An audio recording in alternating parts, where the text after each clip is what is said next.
Hello, good afternoon. My name is Richard. Welcome to Over and Over and Over Again. This is Matchday Live. Arsenal versus Crystal Palace. The opportunity, of course, for Arsenal to go 8 points clear at the top of the Premier League. Of course, Man City will have a game in hand, but we won't worry too much about that for the time being. It's all coming up the other side of this.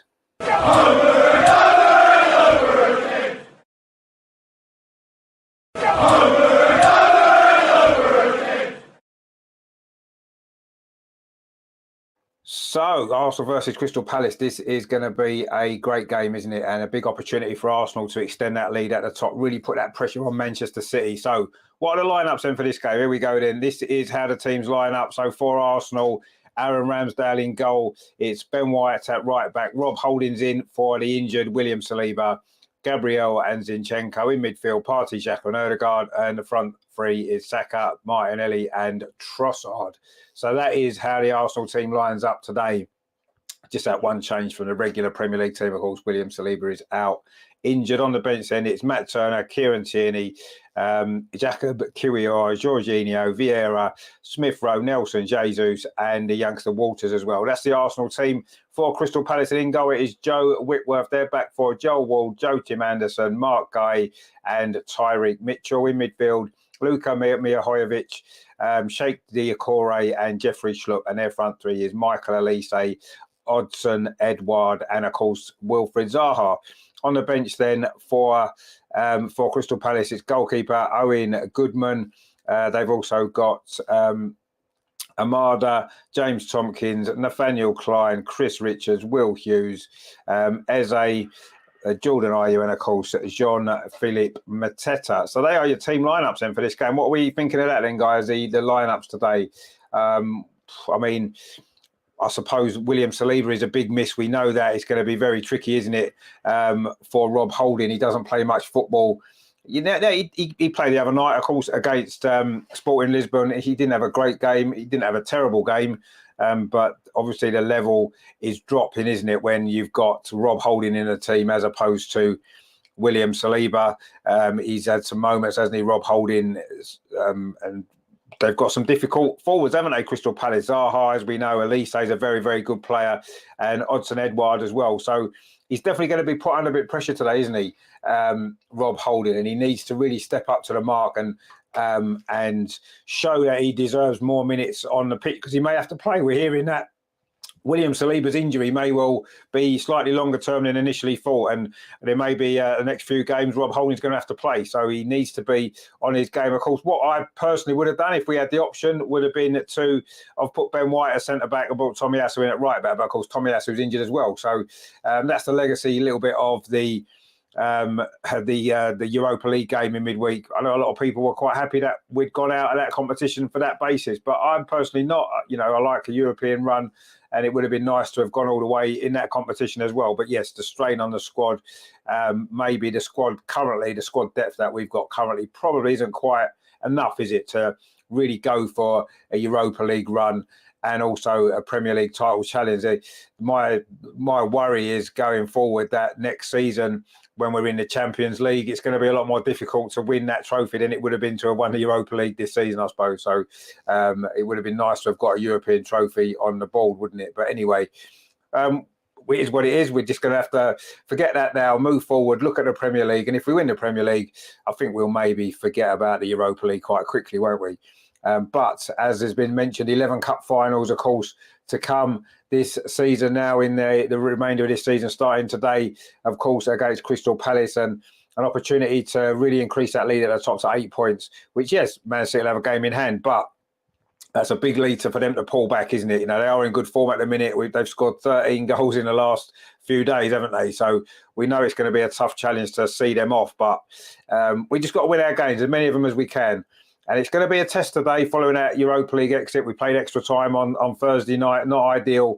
An early-ish kickoff on a Sunday, not ideal in those circumstances. Anyway, the teams are just coming out of the Emirates tunnel, a place where if you've done the Emirates tour, you would have been through there yourself. Obviously, it's a packed stadium. When we went, it was empty, of course, when we went to the stadium tour. But it's still a great moment to walk down that tunnel that these players, and of course, famous players over the years before have done that same walk at the Emirates, haven't they? So always a good moment when you see the teams coming out. Arsenal, of course, are going to be in the traditional home shirts, red shirts with white sleeves, white shorts and red socks, of course. And Crystal Palace, I'm not quite sure what colour kit they've got on yet because they've got red tracksuits. So it looks like it's a black kit, actually, with some blue trim. So that's going to be Crystal Palace's kit for today. They've got quite a nice red tracksuit top, actually, which wouldn't look too shabby if it was the Arsenal tracksuit top, would it? Let's be honest. But anyway, Arsenal have got their own separate tracksuit tops on.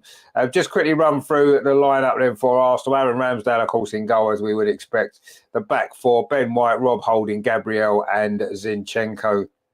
In midfield, Thomas Partey, Granit Xhaka and Martin Odegaard, the captain.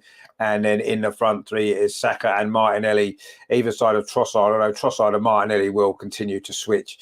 So Jesus is still on the bench, of course, as he was, of course, in the last Premier League game last week at Fulham. So it's going to be interesting to see how much of a part he plays today for Crystal Palace. And, of course, no full-time manager for them. They've got Joe Whitworth in goal. I'm not sure if he's played for them before, actually. Young goalkeeper. Joel Wall, James Tompkins, Mark Gay and Tyreek Mitchell are their back four. In midfield, it's Sheikh Decore, Luka Milivojevic and Jeffrey Schlupp. And their front three is Michael Elise, Odsonne Edouard, and, of course, Wilfried Zaha, a player that we've tried to sign on more than one occasion, haven't we? But he's still at Crystal Palace, and he's going to be a threat today, of course, as he usually is, and he's got a decent record against us, hasn't he, over the years, Wilfried Zaha, in terms of scoring. And we've got Nathan in the chat there. How you doing? How you doing, my friend? Hope you're well. Good to see you. Terry says, good afternoon, Richard. We need a fast start today and some quick goals. Fed up with keep coming from behind. Plus, I hope we stuff them for Uncle Pat. Indeed, Terry says, afternoon to Nathan. Yeah, I mean, I was a little bit surprised that they got rid of Patrick Vieira at this point in the season. I mean, it seems to be, there's not that many games left. A new manager to come in, he's got to work with the players. He's got to adjust and adapt. And I don't know. I just think it's a strange decision, actually.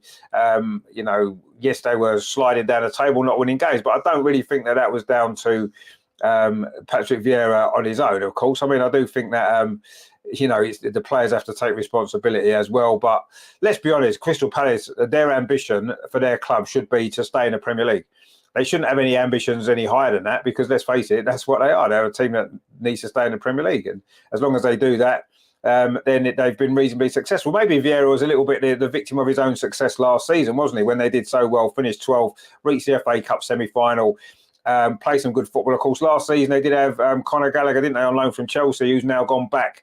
And I do think that that's possibly they've missed him, and Crystal Palace, they can't afford to go out and buy players of that quality, can they? So, I think Crystal Palace need to look at where they are as a club, and the next manager that they get is going to have to, maybe be aware of the fact that, they're going to get rid of him. Anyway, we're about to kick off here. And as Terry says, I quite like the Palace top. Yeah, the kit's quite nice, isn't it? It's sort of black with blue and white stripe down the front.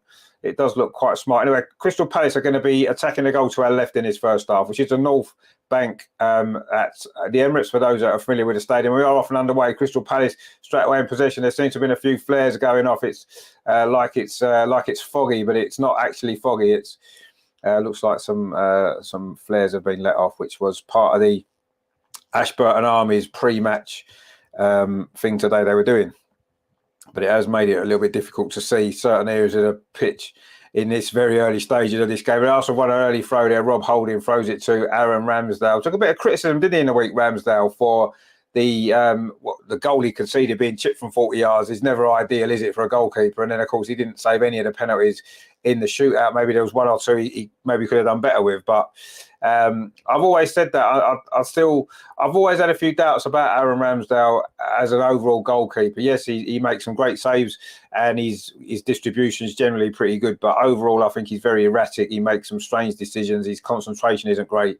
And these are things that need to improve if he's going to be a real top goalkeeper. I mean, he's a good goalkeeper, and maybe the reason why he doesn't play for England as much is maybe for a lot of those reasons. But anyway, he's our number one. He's going to remain our number one, you would imagine, certainly for the foreseeable future. I mean, Matt Turner, bless him, has done okay a lot of the games. He didn't do too well, did he, in the first leg against Sporting Lisbon, and he's going to find himself out of the team, isn't he?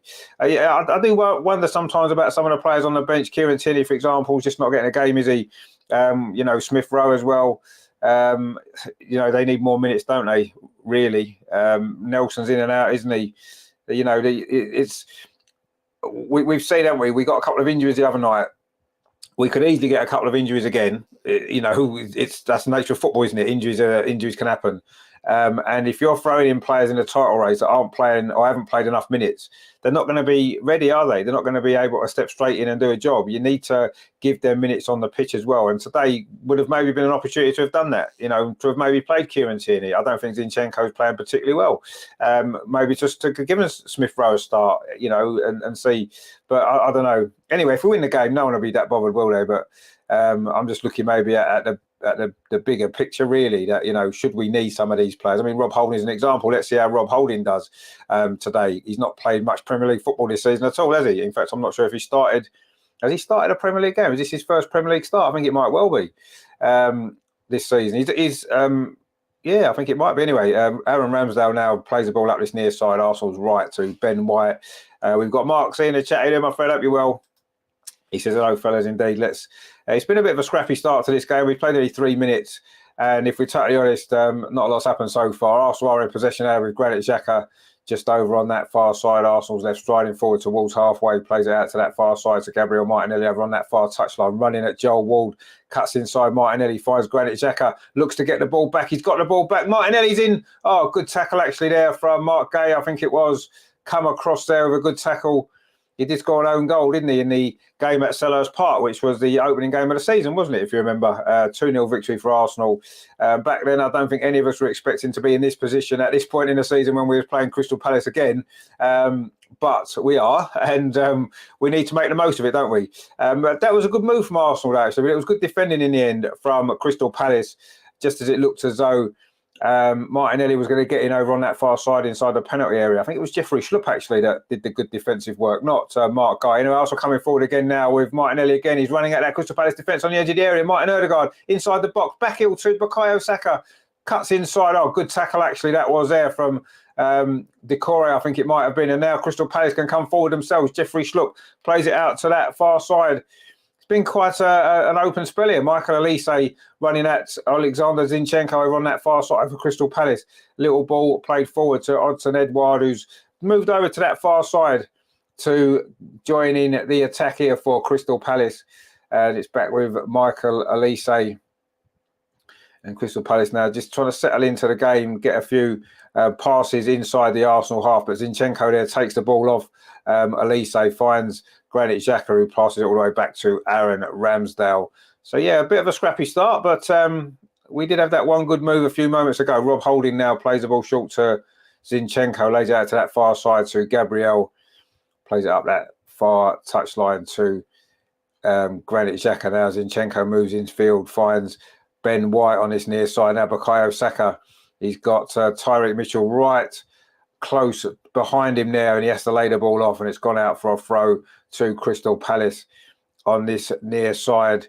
Arsenal not really completely settled yet into this game, you have to say. But anyway, we'll see how it develops. It's important, isn't it, today, if we can get that 8-point lead, that pressure then really ramps up on Manchester City, doesn't it? They do seem to have hit some good form at the moment. And you're looking at their fixtures, I can see them winning most of the games they've got left. Obviously, when we visit the Etihad, that's going to be the big one, isn't it? If we can find a result there, that might be what wins us, potentially wins us the title. We also won a free kick. Joel Ward there got a little bit too tight on Leandro Trossard. There's a free kick to Arsenal on halfway. We've played 5.5 minutes. Not too much has happened so far. It's been a little bit of a midfield scrap in these early stages. And not really too much to go on. The Ashburton Army with a drum are in good voice behind the goal. Arsenal are attacking in this first half at the clock end away to our right. The referee is Stuart Atwell, by the way, and he's just having a word there with Wilfried Zaha. Not quite sure what that was all about. Arsenal did take the free kick, but they're going to have to take it again. It is going to be Thomas Partey with it. In fact, it isn't. He leaves it for Rob Holding, who goes long over that far side, finds Gabriel Martinelli over on that far touchline. Arsenal's left, plays it infield to Alexander Zinchenko. Gets it back again. The Brazilian Martinelli. Can he get a cross in, twisting and turning away from Joel Ward? Instead, he plays it outside him to the run there of Granit Xhaka, who's closed down quite quickly there, actually, by Milivojevic, the Crystal Palace captain. But Arsenal do keep possession. It's with Gabriel now, plays it square to Thomas Partey. Pings it out to this near side. Ben White just plays it up the line to Saka. Wasn't a great ball. Saka again tried to get past Mitchell, but good defending there from the young Crystal Palace left back. Those two are going to have quite a battle this afternoon, aren't they? Saka and Mitchell, two brilliant young English players. And they're going to be certainly fighting it out over on this near touchline in this first half. And so far, you have to say Mitchell's probably just about got the edge. Good headed defensive header there from Rob Holding. Just got above Odsonne Edouard. And it's another free kick to Arsenal. Thomas Partey fouled there by Jeffrey Schlupp. And it's going to be a good defensive header there from Rob Holding there. Just got above the Crystal Palace striker, Odsonne Edouard, and won his header well. Now Trossard plays it out to this near side, looking for Saka. And again, it is Tyreek Mitchell comes across very, very quickly to close him down. Can Saka get past him this time? He does get a cross in, but the cross has gone behind.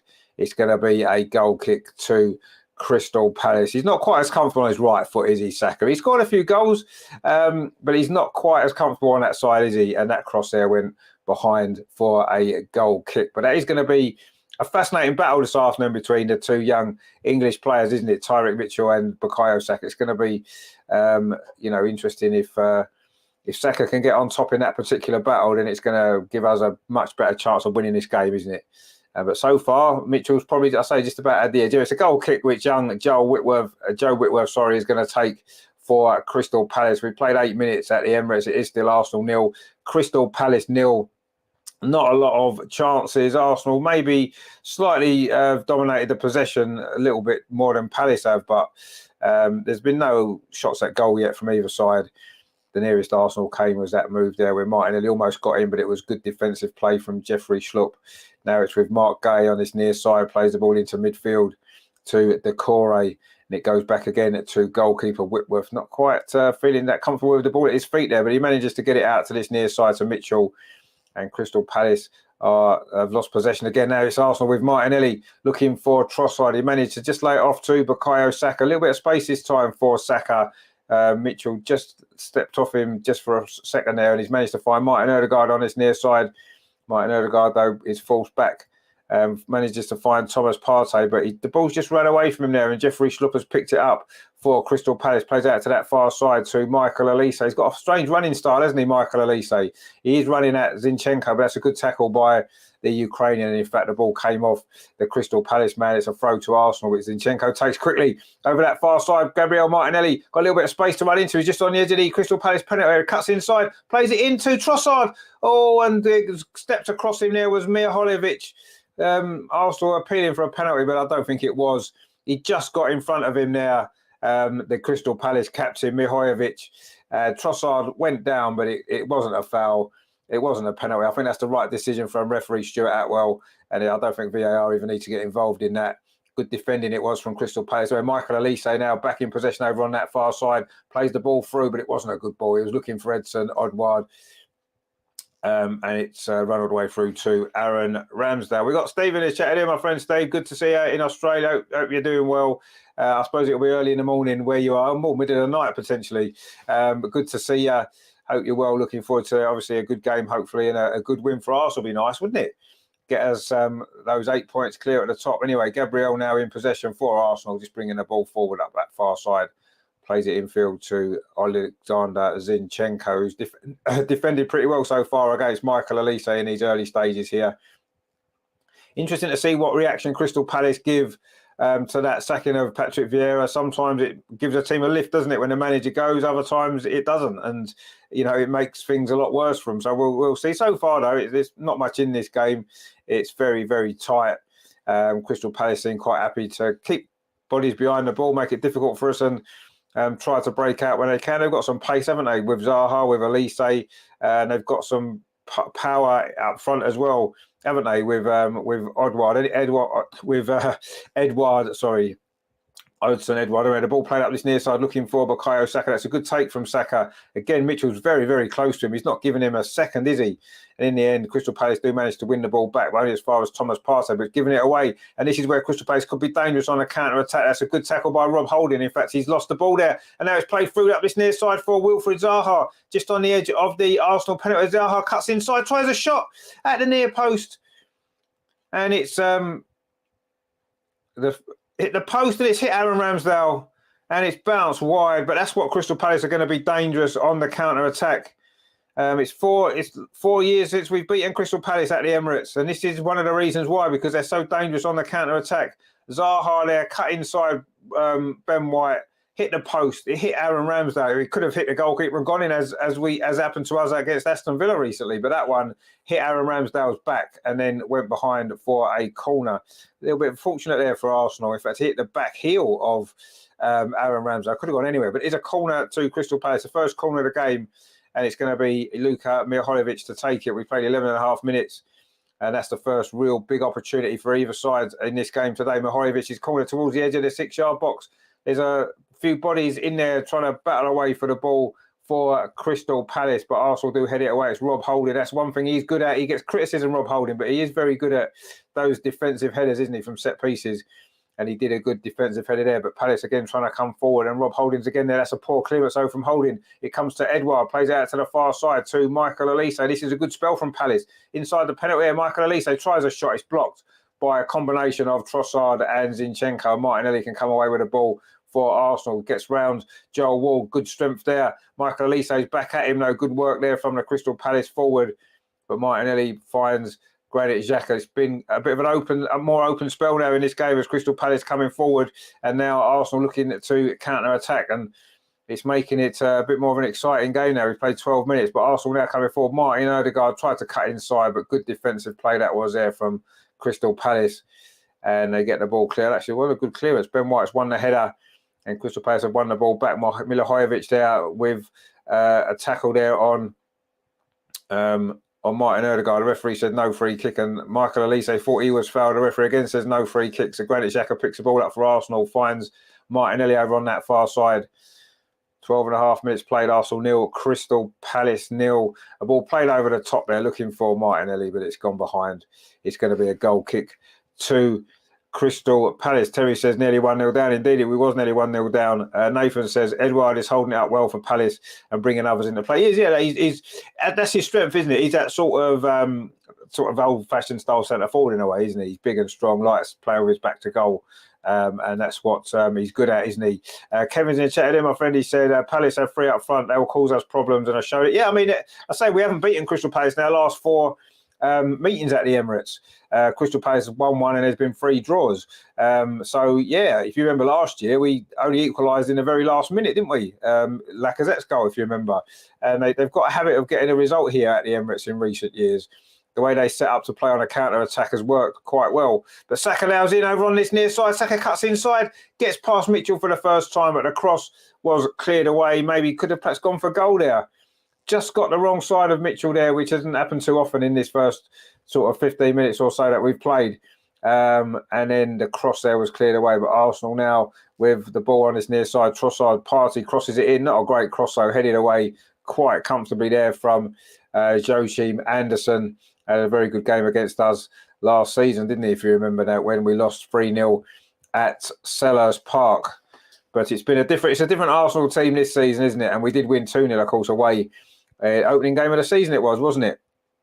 Against Crystal Palace. And, of course, this weekend, well, in the Premier League anyway, it's the reverse fixtures of the opening day, isn't it? Although, of course, with the FA Cup, a lot of those games are being postponed, including, of course, Manchester City's, which gives us this opportunity to increase that lead today. But so far, Crystal Palace have played quite well in the start of this game. Martinelli, though, over on this far side, looking to change that for Arsenal, plays it into Trossard. But again, it's good defending from Crystal Palace. That was Decore again. He's in possession again at Decore. He just plays it off and it goes back to goalkeeper Whitworth. Going to be interesting to see how he gets on, the young goalkeeper. Terry says, Holding is Tony Adams in disguise, even got the same haircut. I do hope that you're joking. But anyway, Rob Holding has got the ball now with his nice hairband. Of course, his hair has had a big transformation. I don't know what's the bigger transformation, the way Arsenal are playing now under Mikel Arteta compared to at the start, or Rob Holding's hair. But anyway, Ben White's coming forward now for Arsenal. It's a good run, cuts in Ben White, but he overdone it a little bit. Maybe could have passed the ball a bit earlier, and instead Crystal Palace clear it away. It is now with Rob Holding and that nice hair and hairband. Plays the ball square to Gabriel. And he's done okay so far, Rob Holding, in this game, to be fair.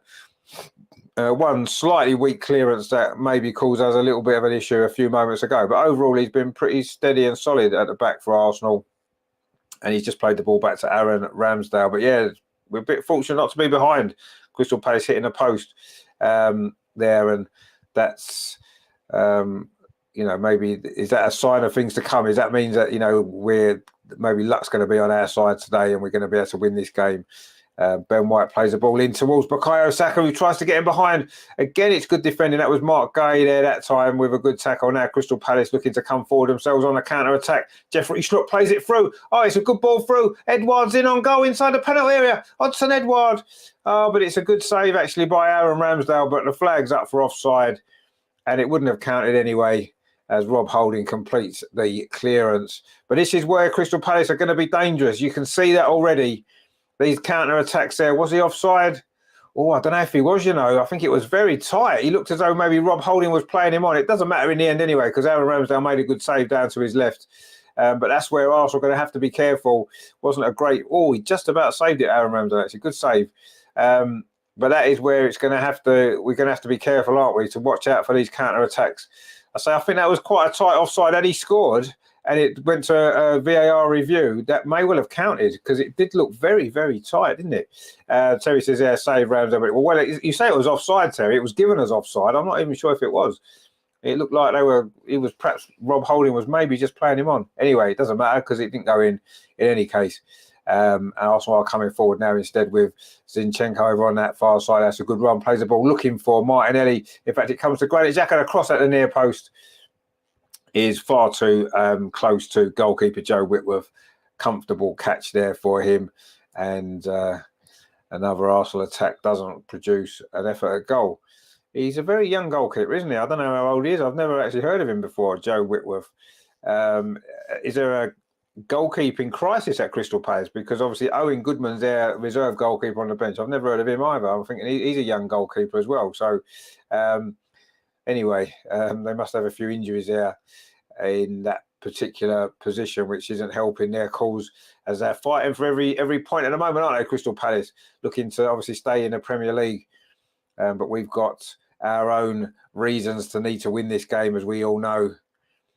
And so far, we haven't really got going yet. Terry says, I can't believe we haven't tested their keeper yet. Why don't we take a few shots from outside the box? Because that's not the way that we play, is it? Arteta wants us to play a certain way and a certain way only, and we're not going to change it. I don't think we'll start having shots from outside the box until we get the last 10 minutes if we're still not winning. That's what happened. Kevin says there, the gaps are appearing in Palace defence. Yeah, the gaps are. Mark C says there, I'm so used to Ødegaard smashing those in. I jumped up too soon. Yeah, I mean, Ødegaard, he doesn't shoot enough, does he, really? I don't think, from distance. Anyway, Crystal Palace got an injury at the moment. It's Mitchell. Tyreek Mitchell's gone down. He's had a good start to this game, hasn't he? The left back for Crystal Palace. I think he's got a big future in the game. It was Ben White there. He blocked the cross. In fact, Ben White stood on his foot as he put that cross in. And he's going to be okay, Mitchell. He's just a little bit of treatment, and he's going to have to come off just briefly while having received sort of treatment on the pitch. But he looks like he's going to be okay. He's just have a little drink there. And Arsenal have gone over to Mikel Arteta, as is usually the case whenever there's a break in play. Going back to the COVID season and the drinks breaks, when we were playing in 90-degree heat in July. Well, it was July as well, wasn't it? We played. Terry says they're 20 minutes gone and we ain't had one shot yet. Well, no, we haven't. But then, you've got to give Crystal Palace, credit for that as well. They've defended well so far. And they've come with a game plan. And so far it's worked. So they've had the two best chances, haven't they? The Zaha shot hit the post and Edouard's effort that was saved by Ramsdale, although offside was given. I think a VAR review would have possibly given that as a goal if it'd gone in. So the two biggest chances have both gone to Crystal Palace. And we've played, as I say, just over 20 minutes. We're getting up towards the halfway point of this first half, and Arsenal have not really got our attacking game in gear yet, have we? At this moment in time. I say Palace do have a very good record here at the Emirates as well. They haven't lost here since 2018. Arsene Wenger was still manager the last time Crystal Palace lost here at the Emirates Stadium. That was 4-1. If you remember, that was in just after, was it just before Aubameyang joined? It was around about that time, wasn't it? Sort of January time in 2018. And that game was over inside the first half. It was 4-0 at half time on that particular occasion. It ended up 4-1, but Crystal Palace haven't lost here since. I say 3 draws and that victory in 2019. If you remember, just in the run into the season when we were playing a Europa League semi-final, we were challenging for the top 4 under Unai Emery. And Crystal Palace won here 3-2, didn't they? Zaha scored a couple of goals that day. I think Mustafi had a bit of a nightmare at the back, didn't he? Mesut Ozil got one of Arsenal's goals on that particular occasion. I think Aubameyang got the other one, actually. Anyway, that's the last time Palace have won here, but there has been 2 draws since. Of course, last season was they almost won again, Palace, didn't they? Anyway, Martinelli now coming forward for Arsenal, finds Zinchenko, plays it out to that far side to Granit Xhaka, looking to line up across for Arsenal from that left-hand side. And he puts a cross in towards the edge of the 6-yard box. Good header away, though, again by Crystal Palace. And they tried to launch a counter-attack. But Rob Holding's in again. He's had a steady sort of first 25 minutes here, hasn't he, Rob Holding, in this game. Anyway, Arsenal coming forward again. Granit Xhaka again over on that far side. Pings across and it's headed away by Mihajlovic again. But again, Arsenal pick it out with Ben White on this near side. Plays it into Thomas Partey. Gets it back again. Ben White. And shuffles it back to the goalkeeper, Rob Holding. And he goes square to Gabriel. The Brazilian defender's having a good season, isn't he, for Arsenal? That's a ball played over the top there, looking for Zinchenko. Lays it off to Granit Xhaka in square to Martinelli. A good tackle though on him there by Mark Guy there. And Crystal Palace have defended very, very well. They've defended their penalty area well. They're allowing us possession, aren't they, in that sort of 2/3 of the pitch. And then as soon as we get anywhere near the penalty area, they really are defending well, closing them spaces down. Trossard's just conceded a free kick, actually, for a foul there on Michael Olise, which was a little bit of a harsh one. But yeah, there was contact. And it's a free kick to Crystal Palace. 23.5 minutes played. Arsenal 0, Crystal Palace 0. Crystal Palace gave Man City a difficult game, didn't they? A week or so ago. It was a late goal that saw Man City win that game at Selhurst Park. It was a penalty, actually, wasn't it? And they did pretty well that day, Crystal Palace. They, very similar sort of performance to this, defending deep and looking to counter. And that's what they're doing today as well. And so far, it's been a good performance from Crystal Palace. And they're coming forward again. Zaha just lays it off to Decore. And that's with Mihajlovic again. Plays it through the lines into the centre circle. Palace going forward again with Odsonne Edouard. That's a good ball. There's a little bit of space now for Edouard over on that far side inside the penalty area. Plays it square. It wasn't a good ball. Ben White is across and flicks it behind. Wasn't the best ball there in the end from Edouard. But again, that's a really good move from Crystal Palace. They have played some good football, actually, in these opening 25 minutes. On the counter-attack, they're looking good. Mark C says Olise going down way too. Yeah, he did go down easy. I mean, there was an arm across him. But yeah, he went down easy. Of course he did. Anyway, it's a throw now to Crystal Palace. Joel Ward has got a crossover on that far side to take it. Finds Olise, gets a cross in. Oh, it was deflected, but Gabriel just about managed to deal with it.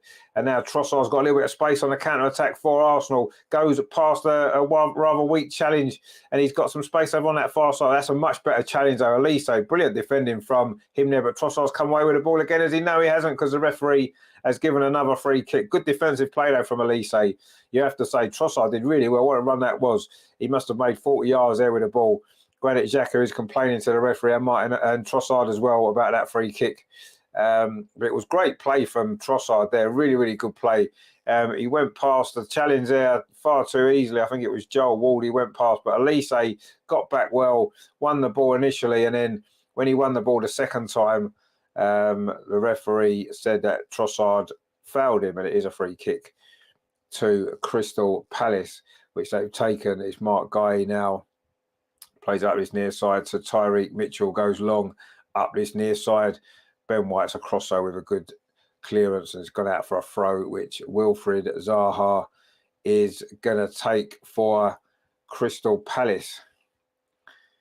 I wonder what would have happened if Zaha had joined Arsenal back in, when was it, 2019 or 2018, wasn't it? I think when, no, it was 2019, wasn't it? When we were looking at signing and we got Nicolas Pepe instead. I wonder what would have happened to both Arsenal and Wilfried Zaha had we got the player that we really wanted there. Arsenal now looking to win the ball back. And it's with Gabriel, plays it out to that far side to Alexander Zinchenko for Arsenal. 26 minutes played. Arsenal 0, Crystal Palace 0. Gabriel again plays the ball back to Rob Holding. A little bit of space for Rob Holding and plays it back again to Gabriel over on that far side. Looking for a bit of movement in front of him. Martinelli drops in deeper, gets the ball and then lays it off. Good play that was there from Martinelli. Back to Gabriel, plays it through to Trossard. Nice little touch off there to Zinchenko. Now it's out to that far side to Granit Xhaka. Granit Xhaka just touches it off again to Martinelli and Zinchenko. Also just keeping the ball nicely now. Zinchenko, little bit of space, plays it out to Martinelli, to Trossard, sorry, over on that far side. Leandro Trossard plays it into Zinchenko again, gets it back Trossard.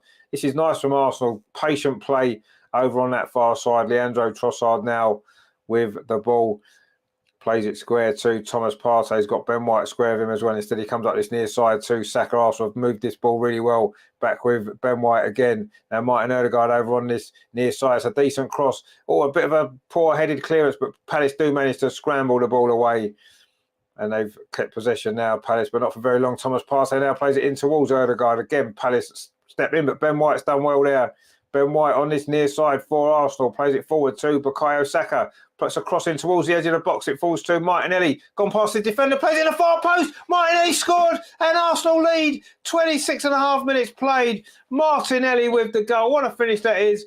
The ball was crossed in from the near side from Bukayo Saka. Good touch from Martinelli. Went round the outside of the defender and then pinged it across with his left foot across the goalkeeper Whitworth into the far corner. Kevin said struck that beautifully. He did indeed strike it beautifully, and it is.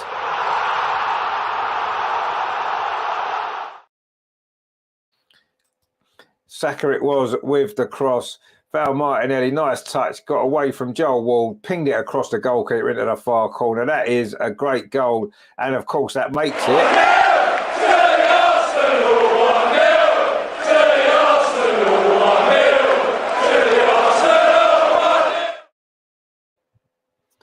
And of course that is now the springboard for us, hopefully to go on and win this game. Nathan says, lovely finish. It was a lovely finish indeed. Regina says 1-0 to the Arsenal. Steve, so I was getting worried. A good we scored early. Well, yeah, I mean, there's, plenty of time in the game. I wouldn't be worried too much. Kevin says Martinelli indeed. Terry says 1-0 magic. Yeah, it was indeed. It was a great goal, you have to say. A really, really good goal. And an important goal as well. And it's given us an important advantage in this game as well. We've played, 27 minutes.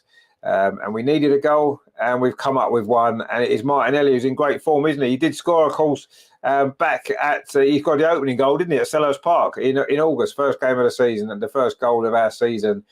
He scored, didn't he? And that was, and he's done it again. Gabriel Martinelli. He's had a good record against Crystal Palace. I remember him getting a goal at Selhurst Park a year or so before that as well. Anyway, there's a slight injury now to Granit Xhaka. And Arsenal are looking to try and just settle down now. We've got the lead. We haven't created too many chances, but we have got ourselves a goal. And that's what matters. It's just about 3 points, isn't it? Let's be honest. Terry says Martinelli scored his very first goal for Arsenal against Palace, and now that's his 13th against them. He hasn't scored 13 goals against Palace, has he? He can't have done. I know he's got a decent record against them, but I don't think he's got that many, has he? Nathan says Palace will have to open up more now, and that will suit Arsenal. More goals in this game, I think. Well, you see, I'm not sure if they will. So you got to think, in the position that Crystal Palace are in, they've just sacked their manager. This is almost like a free hit for them, isn't it? anything they get out of this game would be like a massive, massive bonus, wouldn't it? They're not expected to get anything, and they can still sit back. And if they lose 1-0, they're not going to be. It's not going to be a big surprise, is it? They'll be reasonably satisfied, I would have thought. So I think they'll keep things as they are, and I think what they'll do is that they've had 1 or 2 chances on a counter attack, haven't they? They have done, so they'll probably stick to that and see if they can get 1 or 2 more. So I don't think they will change too much. Certainly not yet, anyway. But anyway, we'll see. They've just had to deal with that long ball played into the box. Michael Elise now plays it up that far side to Edouard, and he's fouled there by Gabriel. And it's going to be a free kick to Crystal Palace, 32 minutes played. Steve says, I predicted 4-1 Arsenal. Well, I mean, we're on track for that, aren't we? Rajendra says, come on, a hat-trick for Martinelli. Well, a hat-trick for Martinelli would be nice, wouldn't it? Mark C says there, you can see Trossard, Odegaard, Martinelli are well up for this. Yeah, of course. Well, everyone should be up for this. We're in a title challenge, aren't we? We need to be up for this. And it hasn't been a really fluid Arsenal performance, and the first real good move that we put together brought about the goal.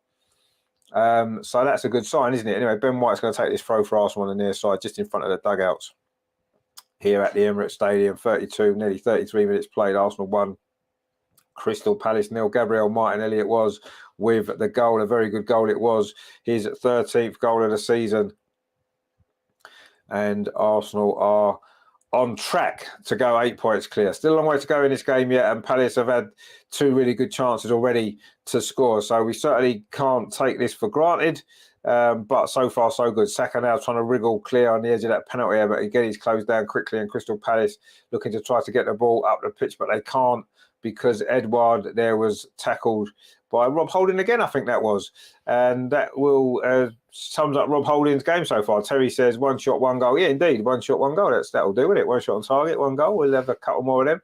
Anyway, Crystal Palace now pick the ball up and try to come forward themselves now.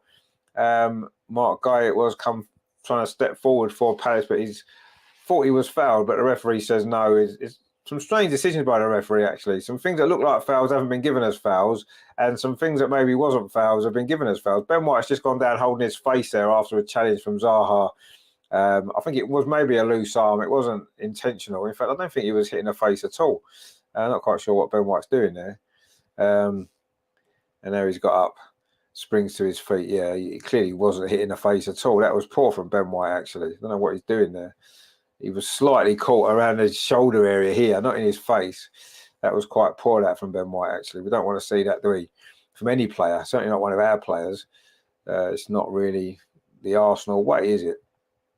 Anyway, we have got a free kick. It was a foul on Ben White, and Thomas Partey takes it and pings it over to that far side, looking for the goal scorer, Martinelli. But in the end, Palace do get the ball away. Not a good clearance, though. Zinchenko picks it up for Arsenal. Are we going to get a second goal before half-time? Zinchenko plays it across here to Martin Odegaard. Is he going to try a shot? No, he plays it to Saka instead inside the penalty area. Saka twisting and turning. Again, it's good defending, though, from Mitchell. He hasn't left it side, actually. And when the cross comes in, it's not a great ball, and Joel Ward can head it clear, but Arsenal picked it up again. Ben White, Arsenal get a little bit of a head of steam now. We're into the last 10 minutes of this first half. Kevin says there, I can't remember the other 13, the other 12 Martinelli scored against Palace. No, he's definitely not scored 13 against Crystal Palace, maybe 4 or 5. Well, maybe 3 or 4, actually. 1, 2, 3, maybe 4. I don't quite know where Terry's got that stat from. But anyway, it doesn't matter too much. He's got 1 today, and that's the most important thing, and it is the goal that has given us the lead in this game. And as things stand, we are currently 8 points ahead at the top of the Premier League. Although Manchester City do have a game in hand, of course, because they're not playing in the Premier League this weekend. They're in the FA Cup semi-final instead. They did beat Burnley 6-0 yesterday. And Erling Haaland is up to 41 goals for the season. Incredible. Which is more goals than Crystal Palace have scored in total, isn't it? In all competitions. Anyway, I also won another free kick. Terry says just gave it out on the TV. Don't listen to the TV, Terry, honestly. They never get anything right. There's no way Martinelli scored 13 goals against Crystal Palace. Absolutely no way. He's only probably played against them 4 or 5 times. And he didn't score his first goal against Crystal Palace either, did he? He scored his first goal against Nottingham Forest in the League Cup in 2019. And his first Premier League goal, I think, was against West Ham. So I don't know where he's. They've got that wrong as well, haven't they? Anyway, it's a free kick to Arsenal now, which Zinchenko and Xhaka are both standing over. Arsenal players are lined up on the edge of the Crystal Palace penalty. It's midway inside the Crystal Palace half. Zinchenko backheels it to Xhaka. His ball in, is headed out. And it's going to be a throw to Arsenal on this near side. 37 minutes played at the Emirates. Arsenal 1, Crystal Palace 0. Gabriel Martinelli with the goal.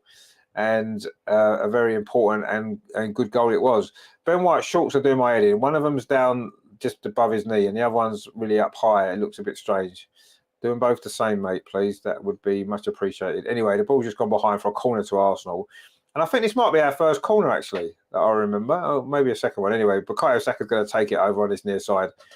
Arsenal's right. He's going to swing it with his left foot. And Arsenal got an opportunity to maybe get a second goal, which would be nice, wouldn't it, before half-time? Give us a little bit of breathing space, which I feel we need, because Palace have looked pretty dangerous at times in this first half.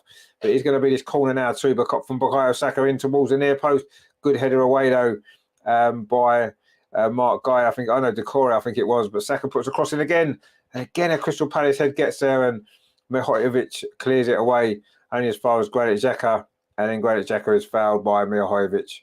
And it is going to be a free kick to Arsenal, about 15, 20 yards outside the Crystal Palace penalty area.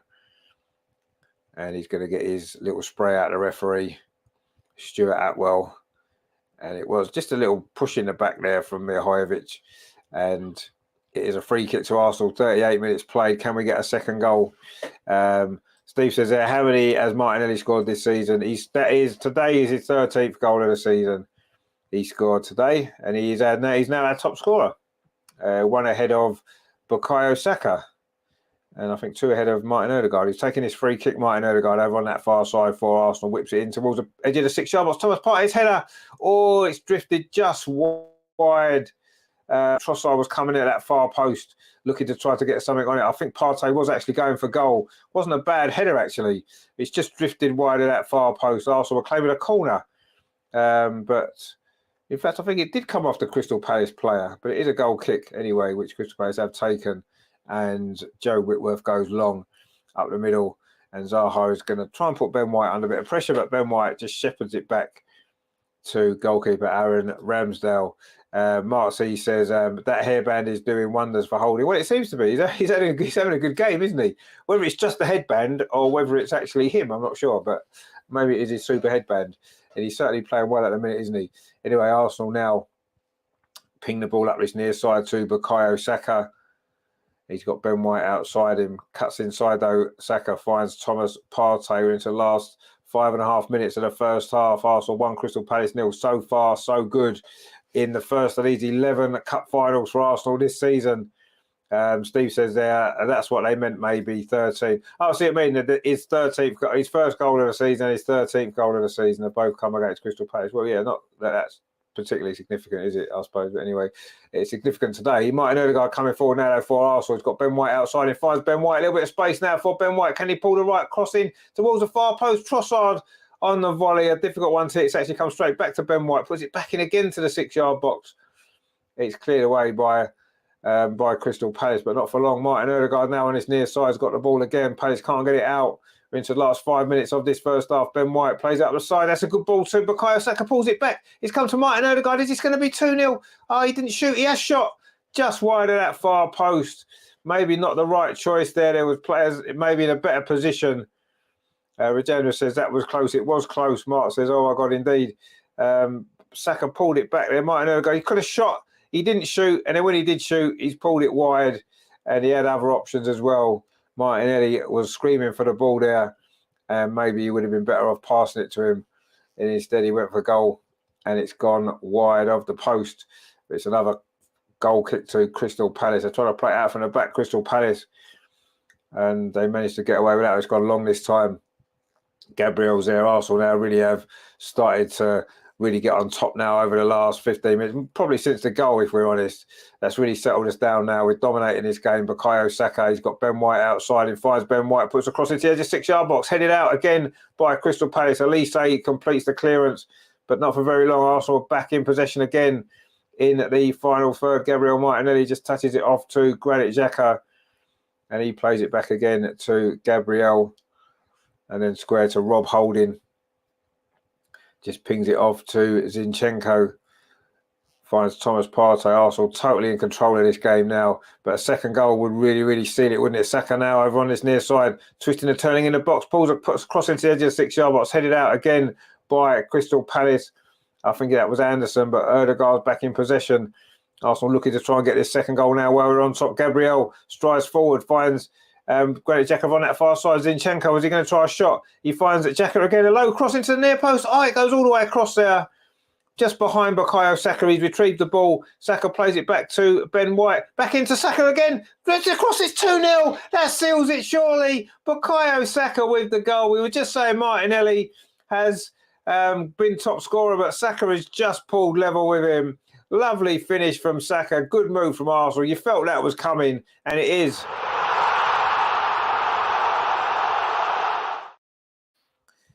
And Arsenal are going 8 points clear at the top of the Premier League this afternoon. And it's Bukayo Saka with the goal. Lovely move from Arsenal, actually. The first cross from Xhaka went all the way across the 6-yard box. It found Bukayo Saka. He played it in to Ben White, got it back again. Lovely touch, and then rolled it past the goalkeeper with his left foot. Steve says 2-0 to Arsenal. Kevin says Saka. Bart says bingo, Saka indeed.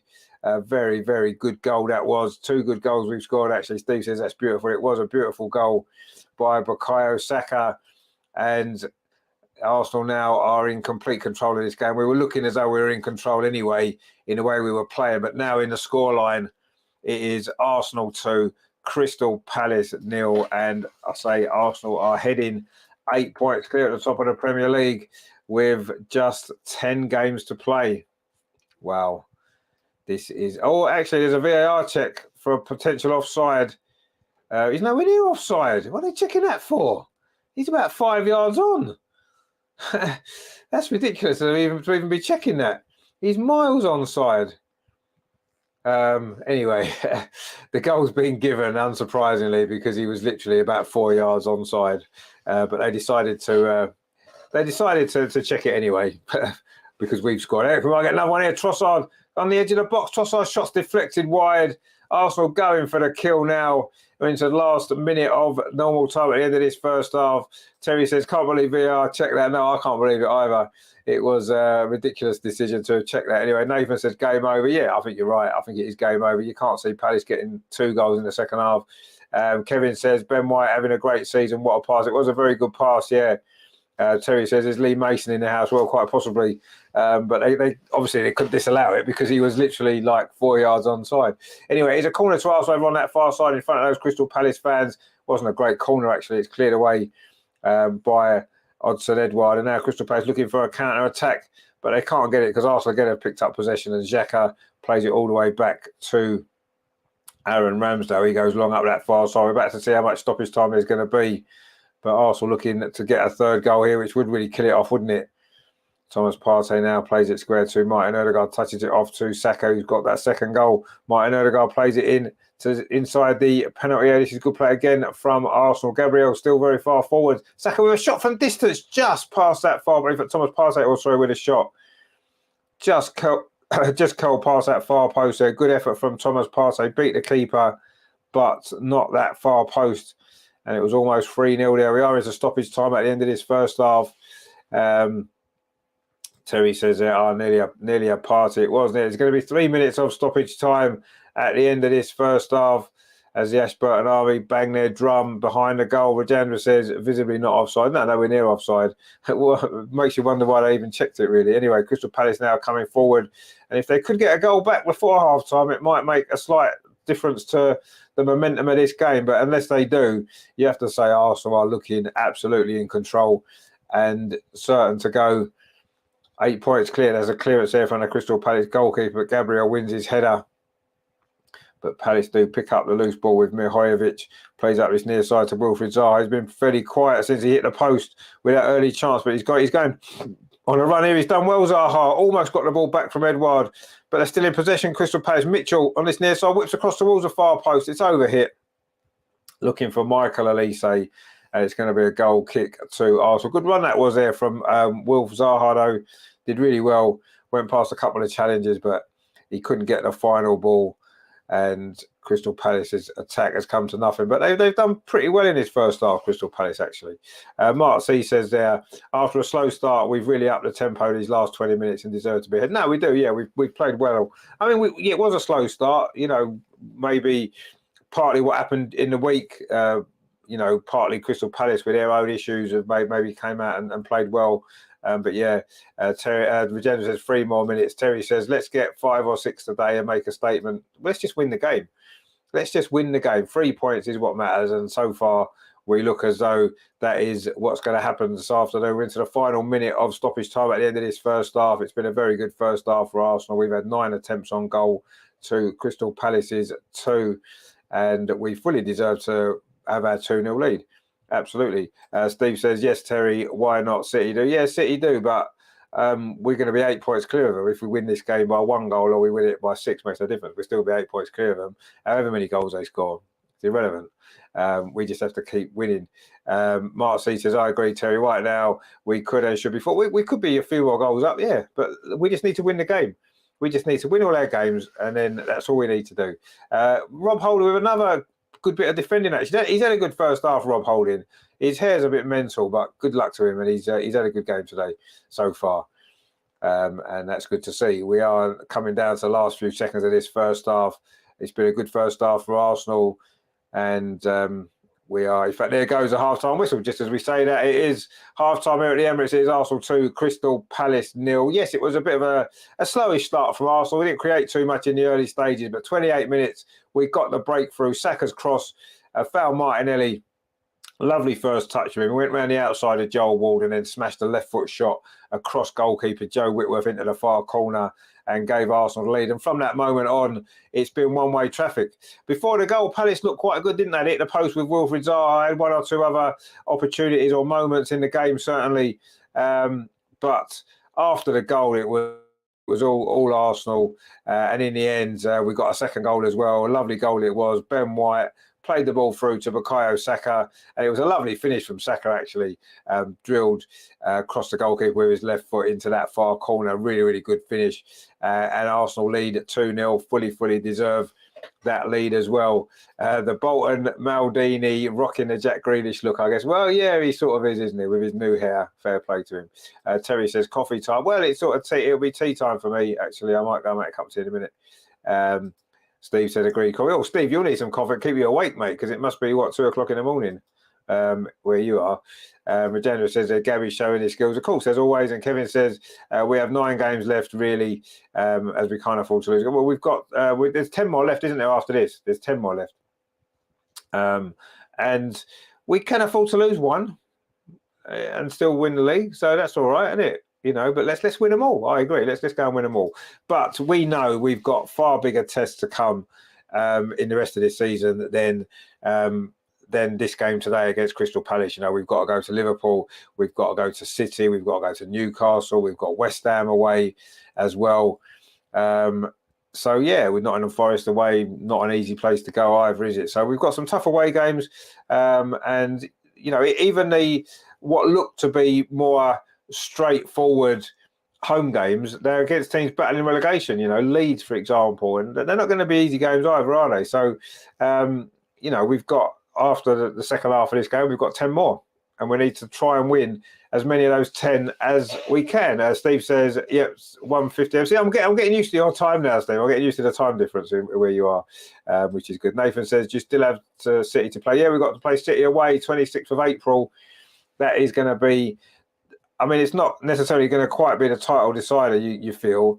But yeah, I believe that if we don't lose that game, we'll win the league. I really do. I think that's how important that game is, that if we don't lose, that's it. Man City basically have to win that game, don't they? And then hope we slip up somewhere else. And yes, we've got potential to, haven't we? I say Liverpool away is going to be tough. We never get a result there usually. and of course Newcastle away, which is not an easy game for anybody these days, is it? And they are battling for the top 4, so that's going to be a massive game as well, isn't it? So we've got the potential to drop points. We just have to do the best that we can, try and win as many games as we can. As a good point here, actually, Brighton at home too could be tricky. Yes, Brighton are a bit of a bogey team, aren't they? Although having said that, Palace have been a bogey team for us at home, haven't they, in recent years? And we're certainly putting that right today. We did have a good win away at Brighton, didn't we, on New Year's Eve? So, but no, they're all tricky games. Let's be honest. I mean, it's the Premier League, isn't it? You don't get easy games. As Steve says, Chelsea too. Yeah, exactly. Chelsea at home. I mean, whoever we played, it's not going to be easy, is it? Even you look at the team bottom of the league, Southampton. We've got to play them at home as well, haven't we? Southampton, yeah, we have. So that won't be easy. Although they're bottom of the league, we only drew away, didn't we? So there's. Every game's tough. We know it's tough, and we just have to do the best that we can. If we play our football, if we play as well as we can play, we've got a good chance of winning a lot of those games, and hopefully we can win enough of them to see us over the line. But yeah, I don't expect Man City to do us any favours. I expect Man City to pretty much win all of their games, and then it's going to come down to that game against us. They have to win that. And even if they did, it might not be enough. Kevin says there, it's been a great season regardless. Well, see, I don't know. It has been a great season so far, but if we end up winning nothing when we're in such a strong position, I mean, we're 8 points clear now, or we're about to become 8 points clear. So if we don't win the league, from being 8 points clear in sort of the middle of March with 10 games to play, that would be, when you bear in mind last season we were 4 points clear in fourth place with a couple of games to play, and we didn't finish in the top 4. If we don't win the league in a position that we've got ourselves in now, again, you have to say that would be a failure. It would be a failure. And yes, it would still be a good season. We'll be in the Champions League, which was the aim at the start. But, it would be a real big missed opportunity. I think it would be a failure if we don't win the league now. In the way that we've played, the position that we're in, we need to go and win it, don't we?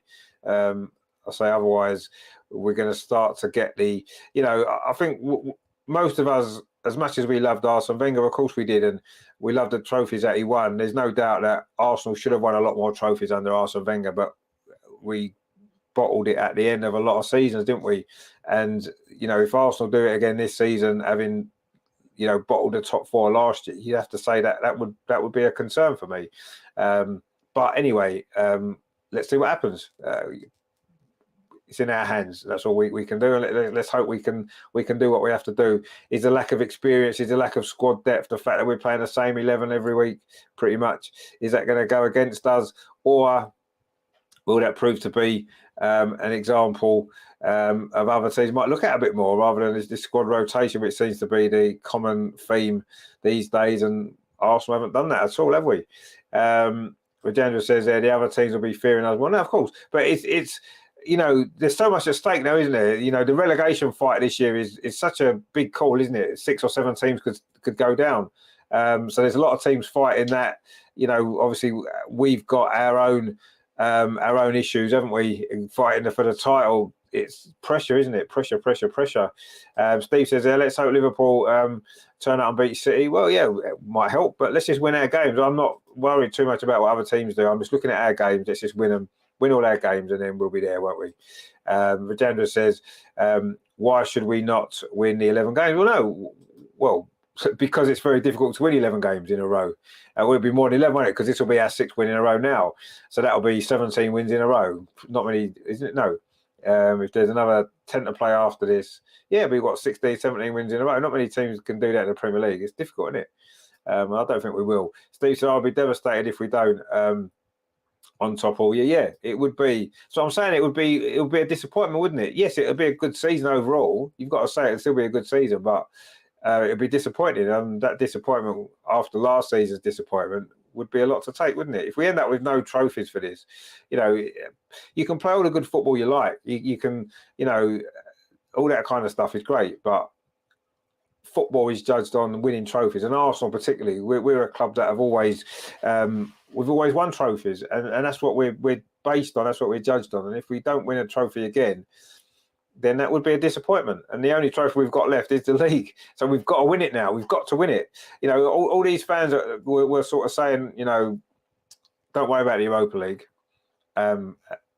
which is, you know, I personally didn't think that. But if you did, you did. Fair enough. But if we end up winning nothing, then, you know, it's going to be disappointing, isn't it? But anyway, let's see what happens. Terry says, if we don't win the league this year, it'll be just disappointed another year winning the same as Spurs, and they win it. No, exactly. Yeah, that's what I'm saying. That's what I'm saying. You know, we need to. And yes, I mean, people say that we are still in the early stages of a process. I mean, is it early stages? It's what, 3.5 years? I'm not sure if that's early in a process or not. For most managers, as we've seen with Patrick Vieira, 3.5 years is like, you know, the end of most managers' process. Most of them don't get as long as that, do they? And the fact that, you know, we haven't built on the FA Cup win in terms of another trophy, and we've gone out of cups quite early in the meantime, it has been disappointing, you know, and we have to win it now, you know. And if anything else, going out of the Europa League on Thursday night, for me, means now that there's even more pressure on us. We have to win the league now. We can't come second. Not now. We can't. We have to win it. If we were still in Europe and we won the Europa League and come second in the Premier League, I would say brilliant. What a season. We won a European trophy and it was a great season in the Premier League. But now we have to win it. Simple as that. We have to win it. Rajendra says, we did that in Graham's first league win. What did we do in his first league win? Obviously win the league, but obviously. Phil said, got to admit, I'll be disappointed if we don't get the title, even though I'd never have thought we'd be in his business. Exactly. No, that's the point, isn't it? Yeah, of course. None of us expected, you know, we played Palace first game of the season. None of us expected that when we played Palace again in March, we'd be 8 points clear after that game. So expectations change as the season goes along, doesn't it? You know, and at the start of the season, top four, we had to get top four this season after what happened last year. So that was it. That was where we were back in August. And what's happened since, suddenly now it's changed, isn't it? Everybody's expectations should have changed, and it's right to have changed. You know, we now are challenging for a title. And if we don't win the league, how can you not be disappointed in the outcome of the season? You've got to be disappointed. I'll be devastated if we don't win the league in the position that we're in, because are we going to be in this position again? Are we, you know, who knows? We might be. We've certainly got a team young enough to keep challenging, but other teams are going to be spending money. Other teams are going to be improving. Man United are going to be improving. It's their first season under the new manager. We know how strong Man City are. Liverpool aren't going to be as poor again, are they? Chelsea are going to probably improve. You know, Newcastle are going to spend money, so it's going to get harder and harder, isn't it? So there's no guarantee that we're going to be in a position like this again. Who knows? We might be, but we can't guarantee we will. So of course we'll be disappointed. So we'll see. Nathan says, I agree. Yeah, I'll be. This is our opportunity to win it, and you can't let these opportunities go. Rajendra says 11 straight wins, last 11 games. Yeah, we won our last 5. This will be 6. So to win another 11, you honestly think that's possible? To win 17 games, 16, 17 games in a row in the Premier League with this team, this young team, with the squad depth that we've still not really got? I'll be astonished if we win all our last 11 games as well as the last 5 that we've won. No.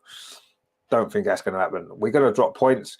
We may well lose a game or two, and we are definitely going to drop points. I think there's no doubt about that. We're going to have a couple of draws thrown in or whatever. Let's just hope we've got enough to get the points that we need, as many points as we need to win. And I say I do feel as though if we avoid defeat at the Etihad at the end of April, then I think we'll win it. We don't need to win all 11 games, I don't think, because, you know, I just don't think we actually need to do that. But let's see. Let's just win as many as we can. That's all we can do. Just keep doing our thing. You know, it's in our hands, and that's all we can hope for. You know, that's all anyone can hope for. You know, when you're challenging for a title, you want it to be in your hands when you come to the last 10, 15, or 10, 5, 6 games of the season. You want it to be in your hands, don't you? And currently, it is in our hands, and that's all you can hope for, isn't it? And we just got to do what we can do, try and win as many games as we can, pick as many points up as we can, and hopefully it'll be enough. And it should be enough. Let's be honest, it should be enough, shouldn't it? Last 11 games. We did that in Graham's first league win. No, we didn't. No. In Graham's first, George Graham's first title was 89, and we had a lot of defeats, didn't we? Do you remember? We lost at home to Derby. We drew with Wimbledon. We'd lost games before that. I remember drawing with Charlton at home in the last 10 games. You know, we had a little run, I think, where we won maybe 4 in a row. But we certainly didn't win 11 in a row, and it wasn't at the end, was it? We struggled a bit at the end. The pressure got to us, and we dropped some silly points. So let's see what happens this year. We can't afford to do that this year because, you know, we know how strong Man City are. But that kind of showed, didn't it? Because at one point, I think we were 11 points clear of Liverpool that season, wasn't we? And then Liverpool kept winning and winning and winning. We had a little blips here and there, dropped some points, lost to Coventry, I seem to remember. And then in the end, of course, it came down to that last game, didn't it? And it won't be quite as dramatic this season, will it?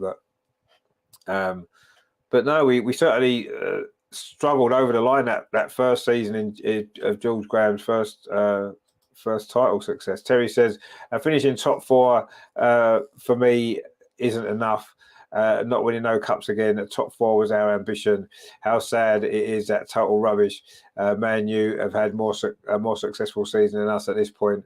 Yeah, no, I agree. They have. Of course, they won a trophy. Of course, they have. Steve says, yeah, middle of the season, we lose a few in 89. And towards the end, right at the end as well, we lost to Derby, I remember, at Highbury. So, yeah, no, it's never smooth sailing for Arsenal usually, is it, whenever we're winning titles. But no, you're right, Terry. No, I agree. The top 4 isn't enough. Or it should never be enough for a club like Arsenal because we should have ambitions to win trophies. Absolutely, 100%. I agree with you.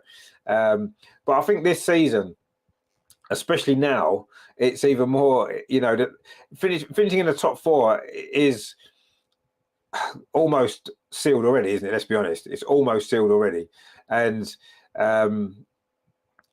it's just a matter now of getting this job done. Because if we don't win the league, it will be a disappointing. It will end up being disappointing. It will. I don't want to say a disappointing season, but it'll feel very, very disappointing, won't it? It really, really will, because I say the position that we're in. The teams are back out for the second half, actually, why are we saying that? Rajendra says, from mid-table to win. Well, not exactly mid-table, were we? We finished 6th the season before George Graham.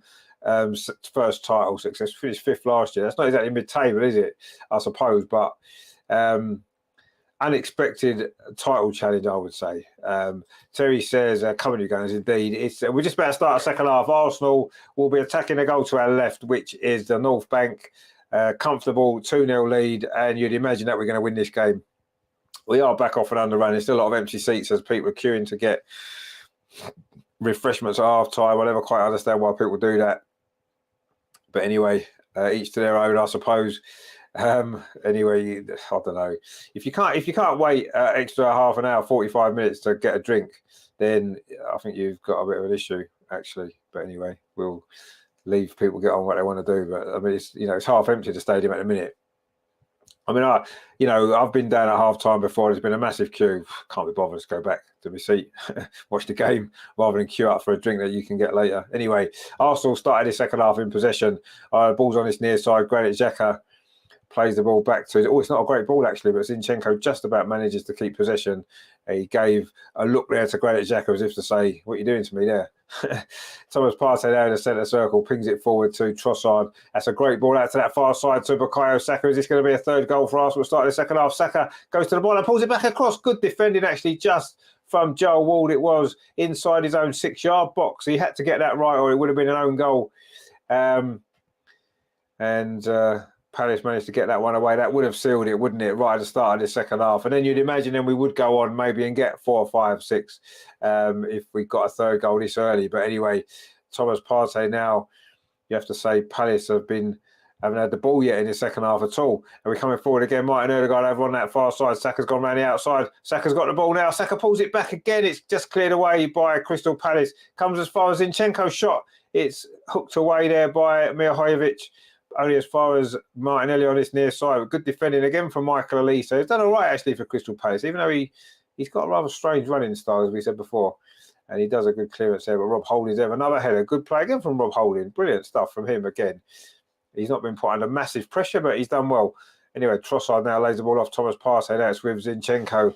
Arsenal piling on the pressure at the start of the second half. Martinelli now just inside the box, goes past Elise, puts a cross in, headed out again by Crystal Palace, by Mark Guy, that was at the far post. But Arsenal still in possession. Ben White got an assist for that second goal, finds Bukayo Saka, who scored the second goal, into Thomas Partey. This is good from Arsenal, but out to that far side, but not a great ball actually, and good defensive play there from Jeffrey Schlupp. It's going to be a goal kick to Crystal Palace, and they might finally get a foot on the ball. We've played 2.5 minutes of the second half. Arsenal 2, Crystal Palace 0, and Arsenal cruising to what looks to be a comfortable 3 points today. Regenda says, I remember I was not expecting anything from Arsenal as we were mid-table, and I was away for 8 weeks and Arsenal were winners. Oh, well, I mean, that season we sort of started pretty well, didn't we? We were always up near the top of the league, and we were top for quite a long time, and then we had a little poor run, and Liverpool pulled the lead back, didn't they? But that was. I mean, I can see similarities with this season in some ways, but I don't know. Young team, stuff like that. But anyway, as long as we win it, I don't really care too much. I'm sure at the end of the season, if we've won the league, we'll compare it to some of our other title successes. I'm sure we will. And there'll be a few great shows that we can do at the end of the season, won't there be? If we've won the league, it's going to be great, isn't it? But obviously, in the meantime, we just need to go through the excitement and the stresses of a title challenge, a title race at the end of the season, which is always very stressful, isn't it? Anyway, Palace are finally in possession of the ball. Joel Wall plays up this near side to Elise. Gets it back again. And the ball played back again to goalkeeper Joe Whitworth. I'm sure he's enjoyed a big occasion today at the Emirates. And to be fair, he's done okay. Couldn't really have done a lot about the 2 goals that's gone past him. 2 good finishes. I mean, the second one, yeah, seemed quite close to him, but it was kind of curling away. Good finish from Saka. But he's done all right, the young goalkeeper, isn't he? Kevin there says, Regenda, can you go away for the next 8 weeks and we'll be winners? Yeah, maybe that's what we need. Maybe we need Regenda to go away for a few weeks, but we'll miss him on the show if he does. Anyway, it's a free kick to Arsenal just outside the centre circle. Thomas Partey with it, plays it back to Gabriel. Gabriel, the Brazilian defender, had a good season, hasn't he? Finds Rob Holding. He's had a good game today, Rob Holding. I know he's not the answer long term. We know that, but he steps in today and he's done a job. He may have to step in for another few games as well if the news that we're hearing about William Saliba is true. So we'll see what happens with that. But anyway, it is been a good game from Rob Holding. He's in possession now. Plays it square to Ben White. Now it's with Bukayo Saka. Terry says, in my opinion, we should be finishing in the top 4 anyway, and not that as but no, absolutely, well, of course we should. We took it for granted for so long, though, didn't we? Anyway, Palace now coming forward. Wilf Zaha over on that far side in front of those Palace fans running at the Arsenal defence inside the box, twisting and turning. He's done well. He's thrown himself to the ground, as he tends to do, and the referee's having none of it. It's going to be a throw to Crystal Palace over on that far side. Zaha there. He likes to do it inside the box, doesn't he? He gets challenged. It was Bukayo Saka, actually, who got the ball there. I don't know whether VAR is going to check that. I don't think it was a foul. It certainly wasn't a penalty. I think they have just had a quick check, VAR, actually, because there was a delay overtaking this throw. But Rick Mitchell takes it. And that was the best moment for Palace in the second half, though, you have to say. That was their best moment so far. It was a pretty good run, that, from Zaha. He's had 1 or 2 good moments in this game. Hit the post, didn't he, early on when it was 0-0. Could have changed the game, that, if Crystal Palace scored first. You know, it would have made it, obviously, 10 times more difficult for us. But anyway, Crystal Palace coming forward again with Edouard on his near side, finds Michael Elise, plays the ball back, and Palace just trying to settle into this second half. You do feel as though if they can get a goal back, could be make it a little bit more nervy for us, wouldn't it? If it was 2-1. Steve says, how bad is Saliba? Well, we're not sure yet, but they're saying he could miss a few games yet, couple of weeks maybe. Anyway, Palace coming forward again with Elise. He's got Joel Ward outside him. He finds Joel Ward. The crossover is blocked well by Zinchenko, but Palace pick the ball up again. And it's back with Michael Elise. He plays it square to Decore. Is he going to try a shot from distance? He's not. He plays it in to Jeffrey Schlupp. and this is good from Crystal Palace. This is, say, the best spell that they've had actually in this game. That's a poor crossover from Elise, headed out by Gabriel. But again, Palace have won the ball back. They're looking a little bit more dangerous now. Jeffrey Schlupp on the edge of the penalty area.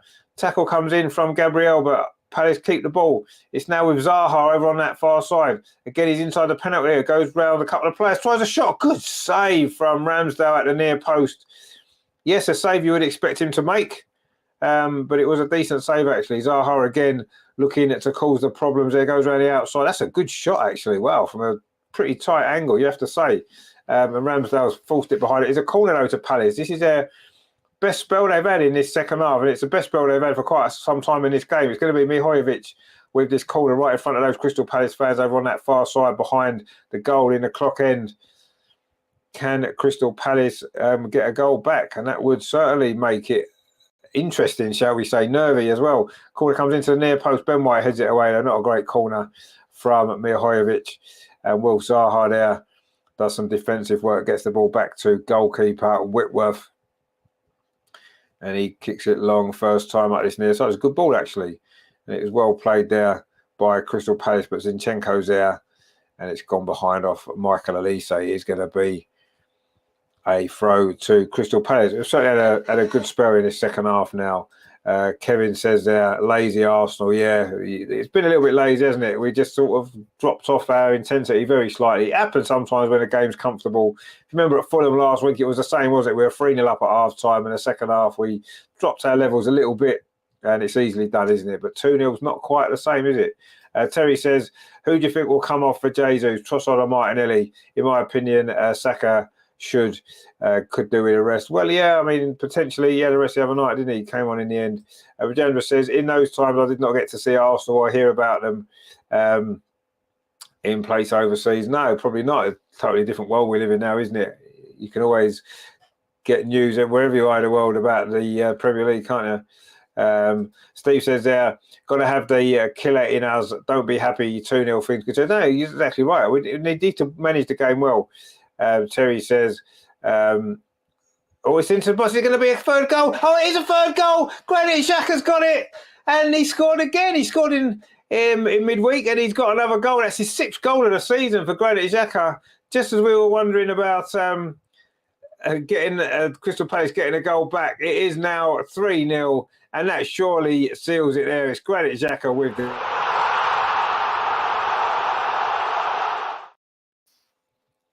from very, very close range. It was Zinchenko played the ball in. Granit Xhaka played it back to Trossard. Trossard gets it back to Xhaka. He just managed to squeeze it past the goalkeeper for about 6 yards. Trossard with the assist.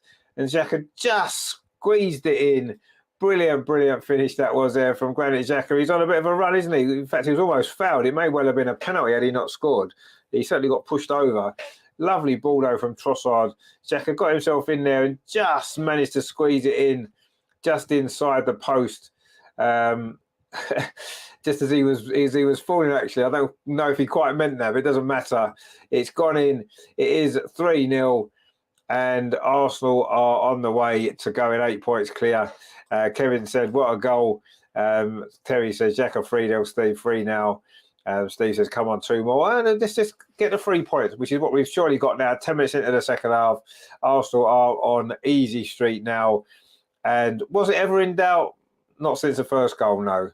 And we just need to just manage the game well now for the last 35 minutes that remain. And we will be going 8 points clear. That's going to look good, isn't it? In the top of the Premier League. Another goal for Xhaka, his 6th goal of the season. Wow. He'd never previously scored more than 4 in a season for Arsenal. And he's now got 6. And there's still time to get a few more. And I say that's 2 in a row for Granit Xhaka. He scored, of course, I say, against Sporting Lisbon during the week, didn't he? And he's got another one today. He's having a great season, Granit Xhaka, isn't he? Such an important player for this team. I can remember not so long ago, a lot of Arsenal fans were saying that we would never finish top 4 with Granit Xhaka in the team. We'd never do anything with Granit Xhaka. I remember people saying that. But, you know, it just goes to show, doesn't it? There was always a player there. I always had faith in him. Palace coming forward now. Jeffrey Schlupp up this near side is going to get there ahead of Gabriel. Palace now really just playing for pride, you feel, and maybe a consolation. Joel Ward finds Michael Elise on his near side. At times they play some nice, neat and tidy football, Palace, but they've not offered anywhere near enough goal threat over the game, and they've not quite been strong enough to keep us at bay either, have they, defensively. And we fully deserved this 3-0 lead and plenty of time to get more goals. Terry says, come on, 7 more. I don't know about 7 more. So this is win the game. I'm not bothered how many we win by. Obviously, the more goals we get is great, isn't it? But as long as we win, when we are, it's a good ball played by Elise over on that far side. Switches play to Wilf Zaha, plays it in to the penalty area, just laid off there by the centre forward there, Edouard. And Palace back in possession again. They had a good spell actually, just and then we scored, and now they're having another good spell again. And it's probably going to be too late for them, let's be honest, because it is. Oh, hang on, I've just realised that I didn't plug me.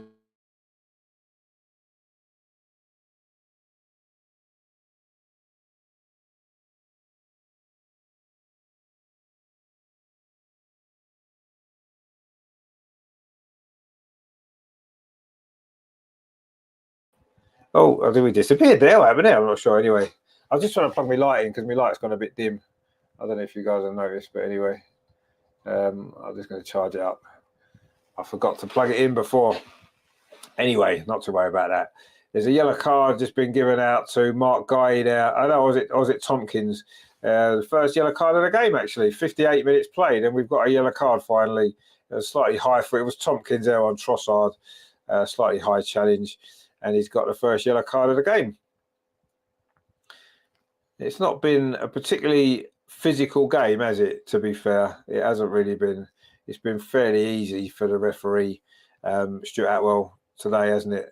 And that is the first yellow card that he's had to produce. And Trossard there is just, wincing a little bit there following that challenge. Another good game from Trossard. Another assist for Trossard. He certainly proved to be a fantastic signing, hasn't he? Difference maker and a player that could prove to be the one who helps get us over the line in some of the more difficult games that we've got coming up in the rest of the season, certainly. Anyway, Martin Odegaard now pings the ball up this near side. Arsenal in total control here, coming up to the hour mark. Arsenal 3, Crystal Palace 0, and very, very comfortable it's been for Arsenal, you have to say. Thomas Partey now, a little bit of space. Twists and turns well in midfield, brings the ball forward, finds Martin Odegaard over on that far side. Martin Odegaard plays it into the walls. Trossard it was a little bit just too far ahead of him there. And Crystal Palace managed to get the ball away. But not for very long. It's played back into the box towards Trossard, but the goalkeeper, Whitworth's out quickly there, grabs the ball and brings that attack to an end. The Arsenal fans are loving this inside the stadium. You can see they are celebrating already, and we may well be celebrating a lot more than just a 3-0 win against Crystal Palace very, very soon. In the next couple of months or so. Rob Holding almost got himself in trouble there, but he's done well, managed to shepherd the ball back to Gabriel. Oh, that's a poor clearance though from Gabriel to Elise. Did Crystal Palace keep it in? Linesman says yes, they're still in possession now, Crystal Palace. But you do feel as though they're only really playing for pride now, aren't they? Kevin says they love the Arsenal fans singing Vieira indeed. Vieira, who wasn't treated particularly well by Crystal Palace, was he, this week? Let's be honest. Steve says, if only we knew the future Xhaka, big turnaround, good on him. Yeah, I mean, he was always a player in there. I just feel as though the team structure around him wasn't always suitable to him, and I think too much responsibility fell on his shoulders, and I think that's what maybe happened a little bit. But anyway, it is much, much better for him now. What an important player he's proving to be. Anyway, Zaha is battling away there with Ben White. And actually, Crystal Palace are coming forward now over on that far side with Tyreek Mitchell, and Ben White's back in there. It's going to be a corner to Palace. Ben White and Granit Xhaka there. Ben White there punching the air after that challenge there. That's how much this means to this Arsenal team. Really, really up for this. Not only this game today, but for the title race in general. Ben White did really well there, actually, but Tyreek Mitchell picked the ball up, and Granit Xhaka was just struggling to keep up with him, and Ben White jumped in and cleared the ball away. It's a corner, though, to Palace, which Michael Elise is going to take over on that far side again in front of those Palace fans. A better corner, goes all the way across the 6-yard box, and Palace have pulled one back. Scrappy goal from a set piece again from Arsenal. Not great defending, and I think it might be Jeffrey Schlupp who's turned it home for Crystal Palace. Not a great goal, you have to say, from Arsenal point of view. The corner there, bobbled around the 6-yard box, couldn't quite get it clear, and Jeffrey Schlupp has just popped one in for Palace at the clock end, and it is now 3-1. And, you know, we certainly needed that third goal, didn't we? Because if it was 2-1, we would start to get a little bit nervous, wouldn't we? It was Jeffrey Schlupp there, couldn't quite get the first header on, and then the ball fell to him on the 6-yard line, and he was able there just to turn it over from close range. And I'm not quite sure what's happening here. The referee is in discussion with Schlupp and Granit Xhaka Gabriel. Has it gone to VAR, this? This goal might not stand yet, actually. There is a VAR check. Not quite sure why. Possible handball, they're saying. Possible handball by who? Let's have a look. No, that's not handball. They've got to give that goal. I mean, I know it's against us, but come on, there's nothing wrong with that goal. You cannot disallow a goal for that. Come on, you just can't. Terry says, no, that's a goal. It should be a goal. Absolutely no way should that be. If that goal is disallowed, we should stop playing football completely, because that's ridiculous. That's a perfectly good goal from Jeffrey Schlupp. I mean, it wasn't a good goal. It was a scrappy goal, but it should be a goal. I'm not sure what's happening here. Is he going to the screen? Oh, no, they've given a goal, yeah. They've given a goal, rightly so as well. I mean, come on, you can't disallow a goal for that. And also making a substitution now. Trossard is going off, maybe just protecting him a little bit. He's, of course, recently back from an injury. Another good game from Trossard, another assist. And it's going to be Kieran Tierney coming on. So I'm not quite sure how this is going to work. In fact, there's a few. Zinchenko's going off. Kieran Tierney's coming on. Good to see Tierney getting some more minutes. Jesus is coming on for Trossard. It gets a big round of applause, as you would expect. Jesus' first Premier League appearance at the Emirates since November. And Palace are making a substitution as well. Edwards going off for Ayew. Jordan Ayew, little pest, isn't he? And also Will Hughes is coming on as well for Milojevic, who's going off for Crystal Palace. So a few substitutions there, flurry of substitutions there following that goal from Crystal Palace. I say Will Hughes has come on for Palace as well, along with Jordan Ayew. And Arsenal have got the game back off and underway following that goal. Bit sloppy that was then. Phil says there, struggle for a clean sheet at home. Yeah, it has been a struggle. Just 2, I think we've had, haven't we, at home all season? 2 clean sheets at home. We do, I know 3, isn't it, because of the Everton game recently as well. But yeah, no, we do struggle to keep clean sheets at home. I'm not quite sure why. Away from home, we're keeping clean sheets week after week, aren't we? I'm not quite sure why we're not at home. But anyway, Terry says, Katie on, I don't believe it. Exactly, yeah. He's on, Kieran Tierney. And there is still 25 minutes left in this game, you know. And should Crystal Palace find a second goal, then it could be squeaky bum time, as Fergie once said. But anyway, we've got a throw in the attacking third. Thomas Partey is going to throw this long into the edge of the 6-yard box. He does. And it's flicked on, but Crystal Palace getting a bit of a muddle there. The goalkeeper seemed a little bit uncertain. The ball played back into 6-yard box again, but this time Joel Ward heads it away. Arsenal looking to maybe seal the points here following that rather sloppy goal that we've just conceded to make it 3-1 to Crystal Palace. Another goal conceded from a set piece. It's been a little bit of a weakness, hasn't it, for us at times this season. We've conceded a few too many. Kieran Tierney's just fouled there by Michael Elise. It's his first involvement in the game, Kieran Tierney, to get fouled, which is nice, isn't it? Anyway, Thomas Partey now bringing the ball forward. Over on that far side, it is Martin Ødegaard, Arsenal's captain, finds Thomas Partey again, whips a long ball into Wolves' a penalty spot, headed out, though, well, there by, I don't know if it was headed away, actually. You know, a shot comes in from that far side there from Rob Holding, actually. Rob Holding there with a shot. It's been deflected by, it's going to be a corner. And Arsenal may have a chance to get a 4th goal, which would definitely seal it. We keep thinking it's been sealed, and then suddenly Palace get a goal back, and maybe it's not. This reminds me a little bit of that game against Leicester early in the season. Do you remember when we should have been in complete control, and Leicester got it back to 3-2, didn't they, at one point? And then we needed to get a fourth goal late on to seal it. I wonder if it's going to be a similar story today. Anyway, it's a corner to Arsenal, which Bukayo Saka's going to take over on that far side, whipped him with his left foot again to the edge of the 6-yard box. It's headed out by, if it looked like it was headed out by Will Hughes, but actually it's Jesus trying to get on the end of that.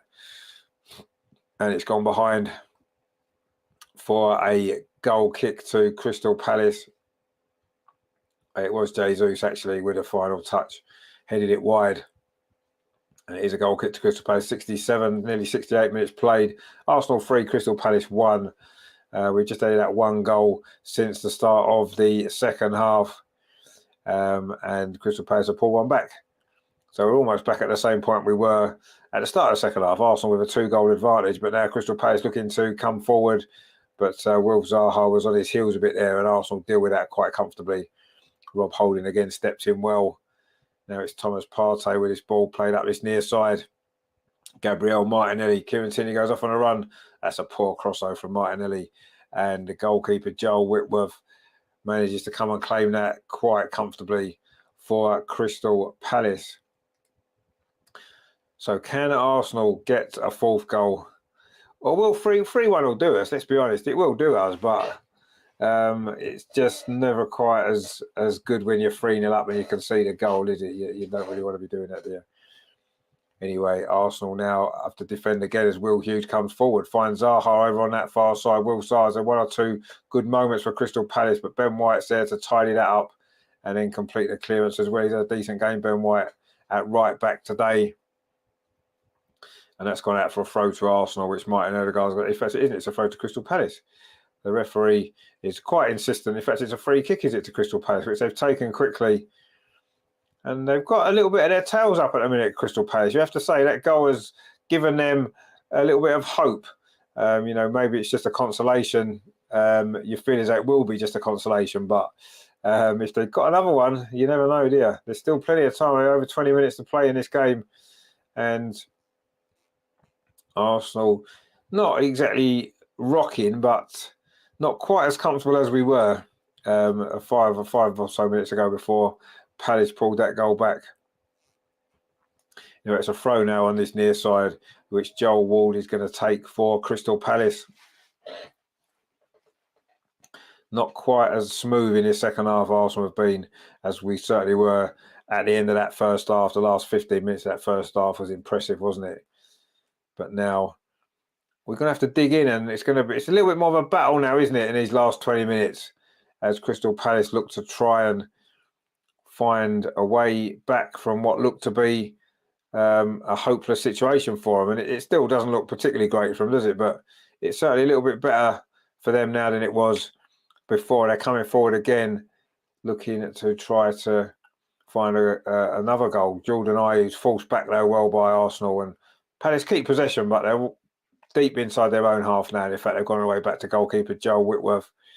Plays it square to Anderson. Does well actually there. And he plays it back again. In fact, sorry, it's James Tompkins. It's James Tompkins. Anderson didn't play, did he? At all. I just realised that. Joachim Anderson must have got injured in a warm-up because James Tompkins has been playing all the way through, hasn't he? I just realised. So worried about Arsenal and how we've been playing. I didn't even notice that. Anyway, that's a ball from Mitchell up that far side, looking for the run there of Ayew, puts Ben White under a bit of pressure, goes back to Ramsdale. It's not a great clearance, so it goes straight to Will Hughes. We saw what happened the other night from a similar position. Now it's Jeffrey Schlupp. He's going to try a shot. Has he got the edge of the box? Stop, he's in for Zaha. He's put it across the goal. Oh, almost a second there for Palace. Again, Arsenal really, really sloppy at the back there. Ramsdale, a poor clearance, actually. And then we lose the ball again in midfield. Thomas Partey it was. Jeffrey Schlupp. A lovely little ball, actually, to Zaha. He slid the ball across the goal, and it was Elise coming on that far side. Couldn't get a touch on it either. And it's just rolled past that post. Wow. Incredible, this from Crystal Palace. They've certainly given this a go, haven't they? Terry says there, Zaha came close there. He did. Very, very close. Too close, actually. just rolled past that far post. Could easily have hit that inside of that post and gone in. Or had it been a little bit further back out, then Michael Elise would have had a tap in. In the end, fortunately, it went between the two and it went behind for a goal kick. But certainly a second goal for Crystal Palace there with, 18 minutes to play would have caused a bit of anxiety. Suddenly Arsenal are not playing well at all here, you have to say. We've just given the ball away on that far side. It's going to be another throw to Crystal Palace, who have actually reacted well to going 3-0 behind. And, you have to give them some credit for that as well. But we've got really, really sloppy and, not particularly good from Arsenal. Zaha played well there, felt he was fouled, but it's gone out for a throw to Arsenal. Steve says, if we play like this against good teams, just relaxing, we'll get beaten. Yeah, but we're only relaxing because we're playing Crystal Palace and we're comfortably ahead. If we were playing Man City or Liverpool, we're unlikely to be 3-0 up, are we? Let's be honest. So we wouldn't be in a position to relax. So it'd be a different game. So we don't need to really worry about that, do we? Because that's not the situation that we'll be in those games, you wouldn't imagine. And if we are 3-0 up against Man City, I'm sure we certainly wouldn't feel like we could relax. And we're also coming forward again now. Martinelli in possession for Arsenal, plays it square to Martin Ødegaard. Twisting and turning. Martin Ødegaard's done well actually there, plays it forward in to Gabriel Jesus. Nice turn from him. Gabriel Jesus threads the ball through. It comes back to Kieran Tierney just inside the box. Tierney pulls it back. Thomas Partey. Oh, it's Saka, sorry. Saka with the goal. It's 4-1 and that definitely does seal it now. Mark C says a lovely cutback from Tierney for Saka to sweep home. Indeed it is. It's another goal.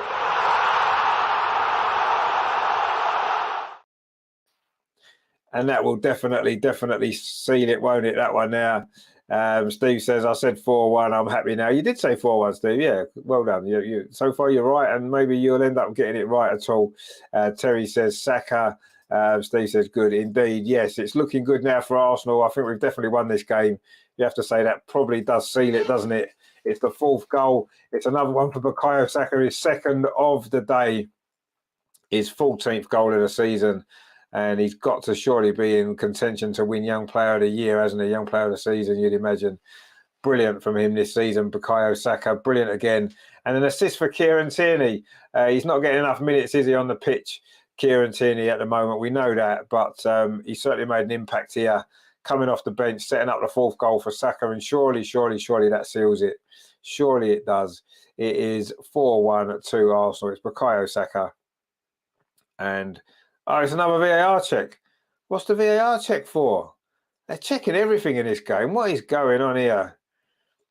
I'm not sure what the VAR check is for. What's happening here? Is a goal being... Well, of course it wasn't offside. What are they checking? Ridiculous. They've been checking every single goal in this game in VAR. What are they up to here? Just no point in that at all. Palace looking to try and get one back again straight away with Zaha over on that far side. They just missed that big chance, didn't he, Zaha? And that's the turning point in this game. That cross comes in. Thomas Partey's there. Terry says 6 more for Uncle Pat. Well, just 4's enough for Uncle Pat. We've done that a bit. Nathan says nice hit. It was a good finish. Virginia says that was a good goal and a good pass. It was, yeah. And I say it's good to see Kieran Tierney get an assist because we know he's not played enough this season, and he should be playing more. And we'd like to see him playing more, wouldn't we? Quite honestly. But anyway, he's got himself an assist today, and Arsenal are now on easy street, you feel. But Palace coming forward again, and there's a foul there actually by Xhaka on Zaha, and it's on the edge of it's on the edge of the Arsenal penalty area. Actually, could be a dangerous moment. This actually for Arsenal. All my light's just going a bit funny. I'm just trying to sort my light out. Yeah, that's a bit better, isn't it? Anyway, it is a free kick to Crystal Palace, just on the edge of the area, quite centrally actually. Xhaka got a little bit too tight to Zaha there, and it is a free kick on the edge of the box. Nathan says, what's going on with VAR? Well, I haven't got a clue. They've been checking everything for anything that they can try and find. It's almost like they want to disallow goals in this game. They don't want there to be goals, do they? A bit strange. Anyway, Terry says, check in to see if Ramsdale wasn't offside. Yeah, potentially. I don't know what they're doing. Anyway, it's a free kick to Palace, this. And this is a dangerous moment for Arsenal. Palace looking to get a second goal, which probably isn't going to make any difference with the overall result of this game. Elise is going to take this free kick Martin Odegaard's lying down behind the wall. I never understand what that's all about. That's what the goalie should be there for, shouldn't it? If it goes along the ground, if the wall jumps and the ball goes underneath the wall, the goalie should be able to save it, shouldn't he?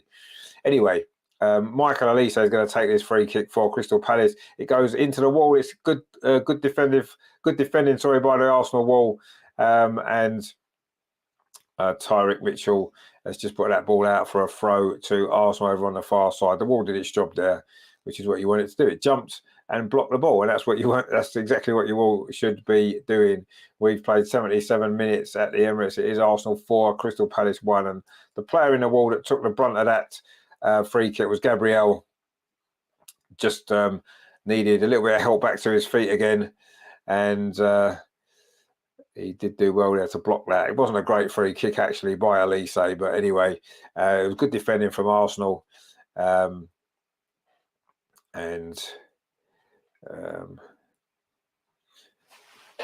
Steve says, I think they're scared to get bagged. Well, I don't know. Kevin says, a great Mother's Day. Well, it is for, unless you're a Crystal Palace fan, if you're a mother of a Crystal Palace fan or any of the Crystal Palace players and stuff, it's not quite so good Mother's Day, is it? But anyway, it's a good Mother's Day for us, let's put it that way.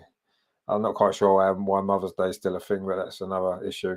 Anyway, Crystal Palace in possession again now. They've just actually lost the ball then. Arsenal now looking to try and get a 5th goal. I remember a 5-1 win against Crystal Palace when Patrick Vieira scored. Kieran Tierney's got forward again, played the ball back. Oh, the defender missed it. And Martin Odegaard wasn't expecting the defender to miss it. It was James Tompkins, it was. And had Martin Odegaard been a little bit more alert and ready then, he would have been able to maybe bag himself a goal. But he wasn't expecting the ball to reach him. And as a result of that, he wasn't able to complete the finish. But that's a good ball forward, though. Now it's with Granit Xhaka on the edge of the box. Finds Jesus. Is Jesus going to get himself a goal? Oh, he's gone down too easily, Jesus. And the referee is not having none of that. That wasn't a penalty either. He did go down far too easily. Then actually, Jesus, he was hardly touched. We don't like to see that, do we? From Arsenal players, certainly not. And Jesus there cutting inside, and it was just strong defending from James Tompkins. Steve says Mother's Day, September the 1st in Australia. Well, there you go, you see. Anyway, I suppose it's a similar time, isn't it? Because that'll be your kind of spring, won't it? September heading into winter, I suppose, the same as it is here. No, it'll be spring heading into summer, sorry, which is the same as it is now for us, isn't it, in March? Anyway, Granit Xhaka in possession now for Arsenal, plays it forward to Gabriel Jesus. We're coming up to the last 10 minutes here at the Emirates. It's been it's had its moments, this game, but it's been pretty comfortable for Arsenal overall. Terry says Odegaard's got some front having a lie down whilst Steve gets up in the middle of the night. So it's not exactly, I agree with you. I don't know what's going on with that. Steve is giving a good commitment to Arsenal, isn't he? Anyway, Saka now over on that far side. Plays the ball in field, but it wasn't a great ball in the end. It's cut out well by Mark Guy. Plays a long ball up looking for Jordan Ayew. Mark C says, then the Palace keeper looks like he's still at school. Well, yeah, maybe he is. I don't know. Actually, let's find out. I don't know too much about him. I've got to be honest. I've only just, obviously, before the game when I saw the team, I hadn't even heard of him. Anyway, Jesus trying to get in the goal. He's done well there, actually. Fair play to him. He's got himself there and saved that one. Let's have a look at this Crystal Palace goalie, shall we? Let's find out a little bit more about him. Joe Whitworth, his name is. Let's see what we can find out about this young goalkeeper for Crystal Palace. What number is he? 41.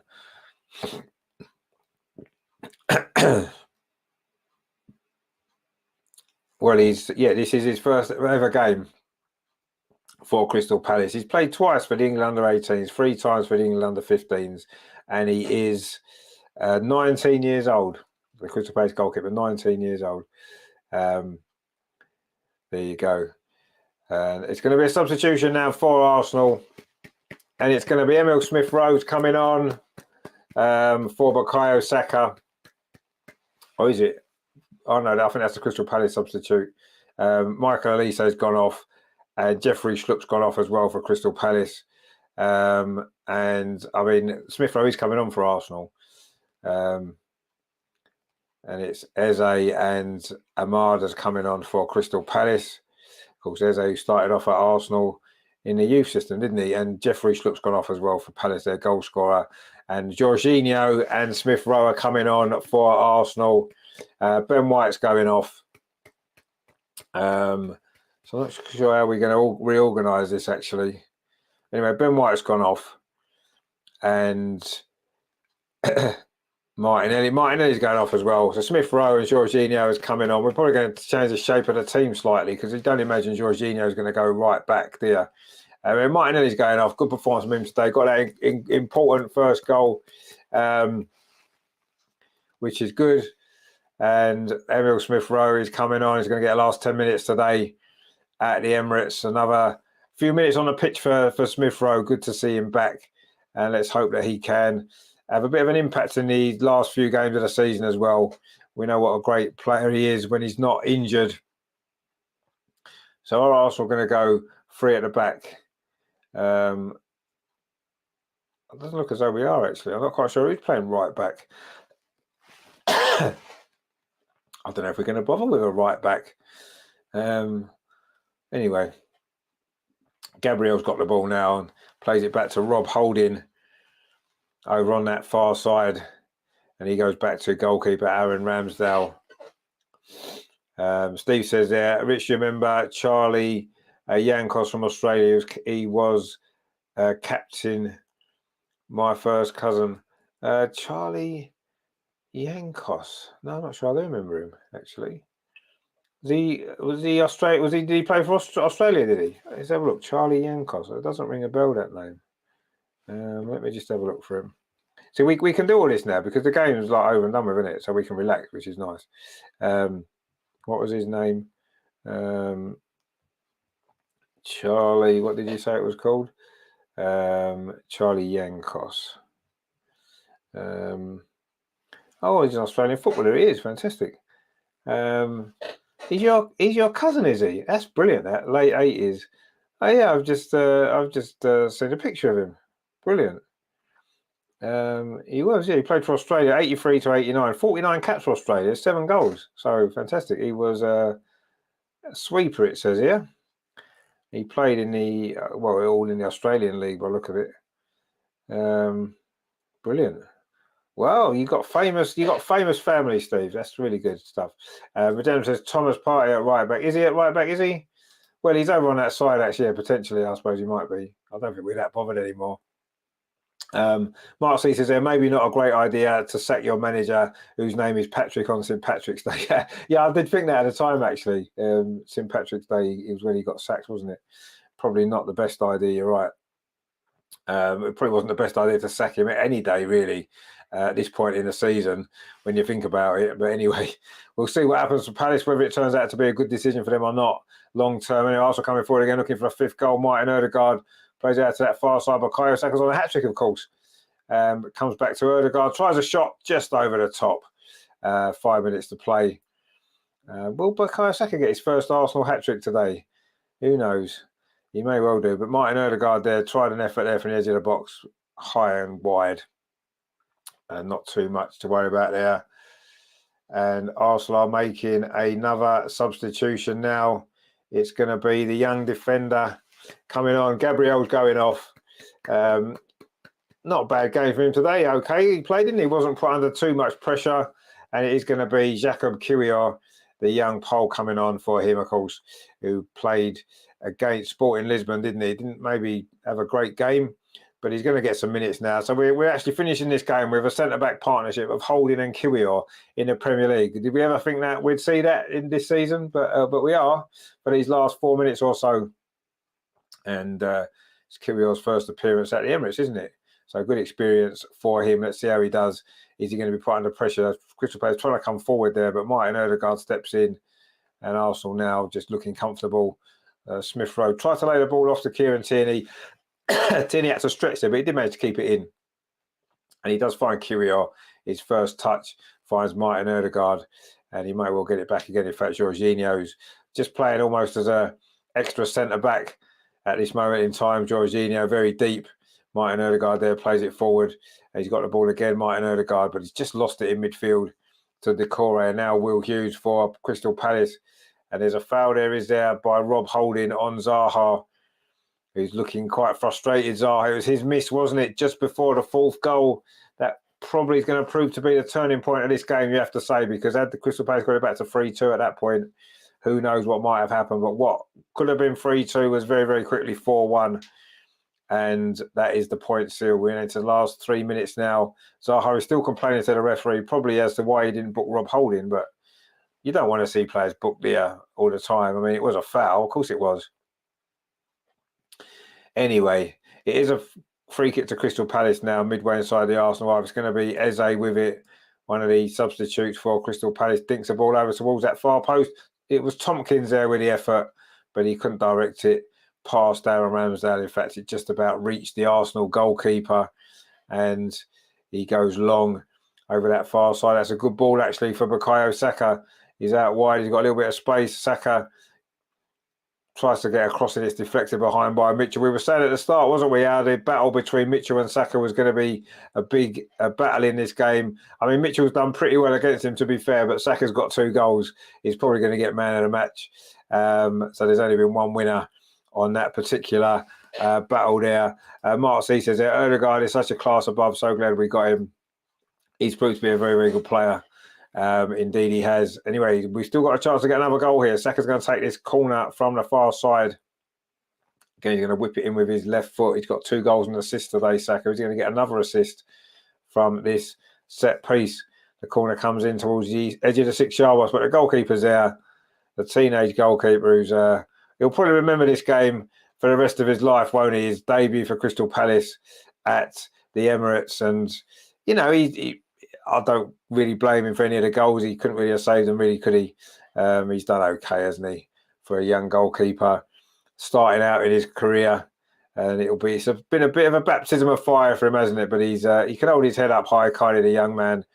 And I'm sure it's going to be the start of a good career for him. Kyrgios now coming forward for Arsenal, finds Granit Xhaka on this near side, plays it inside to Jesus. A Jesus goal would kind of seal this now, wouldn't it? He hasn't scored for ages. It'd be nice for him to get on the score sheet. Saka hat-trick, of course. One or the other of those 2 scenarios would finish this game off pretty nicely, wouldn't it? We're into the last 30 seconds of normal time. There won't be much stoppage time, you wouldn't imagine, would you? There's not been too many stoppages in the second half. I reckon 3 minutes maybe for the substitutions and the goals. That's about it, really. There would have been a foul there on Kieran Tierney. In fact, there will be a foul on Kieran Tierney. The referee was quite prepared to play on because we had the ball with Granit Xhaka. But Granit Xhaka just stood there and let our Crystal Palace player kick the ball away to give us the free kick, which is... You don't foresee that, do you? Anyway, it is going to be a free kick to Arsenal. Kieran Tierney's going to take it. It's about, 15 yards inside the Crystal Palace half, and we have reached the 90-minute mark. It's going to be 4 minutes extra. The ball goes up. Terry says, 4 minutes. Yeah, I wasn't expecting a bit more than I was expecting, actually, if I'm honest. There don't seem to have been too many stoppages in this second half, does there? Anyway, Jorginho now inside at the centre circle, plays it forward to Xhaka, pings it out to this near side to Emile Smith-Rowe. He's not seen much of the ball since he came on. Emile Smith-Rowe, he's got it now. He gets it back again from Saka. From Xhaka. No, he doesn't, because Crystal Palace get the ball instead. And now they're looking for a counter attack. It's Zaha on the edge of the Arsenal penalty area. Crystal Palace going to get a second goal. Zaha's gone through. Oh, good tackle actually by Kyrgios, holds him up well. And now Arsenal have got players back. And there's an overlap there. Crystal Palace still in possession, and the shot comes in. It's blocked by Rob Holding. Zaha has been Crystal Palace's best player. In fact, he is their best player by an absolute mile, isn't he? And I do feel as though he's wasted a lot of his career at Crystal Palace. No disrespect to them. He could have played for a bigger club. He had the opportunity to come to Arsenal. Well, did he really get the opportunity? Arsenal wanted to buy him. I'm not sure Arsenal mainly wanted to buy him. That cross comes in. It's too deep, is it? Tompkins has headed it behind for a goal kick to Arsenal. Kevin says, they have delayed my treatment enough today. So bye, Richard, and gonna be back next game. Hospitals are great. Oh, good stuff, mate. Hope you're doing well. Good luck with it all. Hope to see you very soon, mate. Steve says, bye, Kevin, indeed. Yeah, take care, mate. Terry says, yeah, take care, Kevin. Good luck, indeed. Yeah, hope it all goes well, mate. We're thinking of you, and we'll speak to you very soon. Arsenal looking to there's still chance to get the 5th goal. And again, there's a lot of empty seats at the Emirates now. in the last 10 minutes or so. And it frustrates me. It frustrates other people. I think that I find it difficult to get tickets when people go, oh, yes, this game's done and dusted. We know that. But, if you're there, you should enjoy it and stay to the end and clap the players off at the end of the game. That's what you should be doing and not going home. If you need to go home and if you need to be somewhere more important, then don't come to the game. That would be what I would say. Anyway, there's a lot of empty seats now at the Emirates, and we are now into the last 2 minutes of stoppage time. Yes, the game's done and dusted. We've won the game, but stay behind and clap the players off the pitch. Surely they deserve that for this performance today and the season as a whole. Kieran Tierney now is going to go back to goalkeeper Aaron Ramsdale. Mark C says they're 20 points ahead of that rabble down the road. So, do we care about them? I certainly don't. What I'm worried about is that we're 8 points ahead of Man City. That's the only thing that I'm bothered about, because that is what matters to us. We're not competing with Tottenham, are we? We're in a different league to them. And Martin Odegaard now coming forward. Are we going to get this fifth goal? Not quite there because, again, Crystal Palace have defended it well. Now Ayew is launching a counter-attack. He's got Zaha outside him, who has been Palace's best player. Zaha cutting inside again. He's done well, Zaha. It's a good ball as well, actually. The shot comes in. Good save there. It was Eze with the shot. Good save from Ramsdale. Palace almost got a second goal right at the end. I'm sure it'd be a moment Eze would have enjoyed. Back at a club, of course, where he began his youth career. Zaha at the heart of it, as you'd expect. It was Ayew who laid it off. First time shot. Didn't really have much power in it. But it was a decent save from Ramsdale down to his right-hand side. Just got a comfortable save in the end. And we are now almost at full time here at the Emirates Stadium. Arsenal 4, Crystal Palace 1. And the fans that are in the stadium are enjoying themselves. There's a lot of empty seats in the Crystal Palace end. And you can maybe understand that a little bit more. They've been on the end of what's been another hammering for them. And a goal kick. And there goes the full-time whistle. Arsenal have won again. We are 8 points clear at the top of the table. Mark C says another solid home win indeed. Very solid home win in the end. We took a while, didn't we, to get going today? A little bit of a slow first 20 minutes, 25 minutes or so.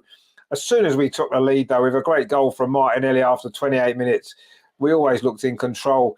Would have been a different story maybe had Zaha's effort not come back off the post while it was 0-0. If Palace had gone in front, then who knows what might have happened. But Martinelli scored from Saka's cross, 28 minutes. Saka himself got the second goal just before half-time. A lovely ball from Ben White, tucked away beautifully by Saka. We looked in complete control when Granit Xhaka made it 3-0 10 minutes into the second half. And it's just how many would we go on and score? But Palace pulled a goal back. It was from a corner, not great defending from Arsenal, a scrappy goal really.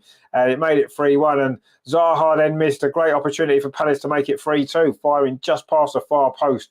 And that could have made it a little bit nervy for Arsenal. But we needn't have worried. About 5 minutes later, went up the other end. And it was Trossard's lovely ball through for Xhaka to force the ball home from close range, made it 4-1.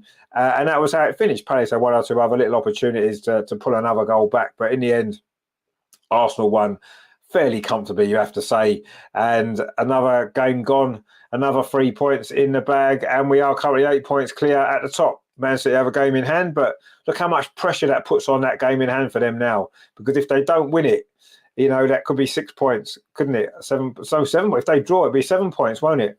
So it's massively important now for them to win their game, isn't it? What pressure we've put on them. So we got the job done today. We played well, certainly in spells. In the last sort of 15 minutes of that first half in particular, we played some really good football. And the start of the second half, we did as well. 3-0. We maybe switched off slightly, just dropped our intensity maybe a little bit at that point. Understandably so, maybe. Palace got that goal back and could have had a second as well. But we showed our quality, went up the other end, got the fourth goal, and then nice and comfortable really at the end, wasn't it? So, a brilliant day's work from Arsenal. Another brilliant 3 points on the board and, 8 points clear. Wow. It still seems a little bit surreal, doesn't it, that this Arsenal team, very, very young Arsenal team, as we know, are 8 points clear at the top of the table with 10 games to play. Incredible.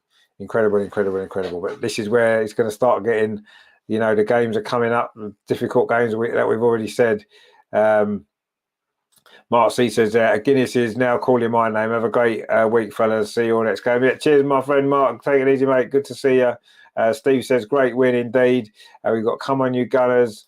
Steve says, watching on YouTube, Spurs rather come 7th than Arsenal winning title. Poor Spurs. Well, yeah, they're not having a great time of it, are they? It's a shame, isn't it?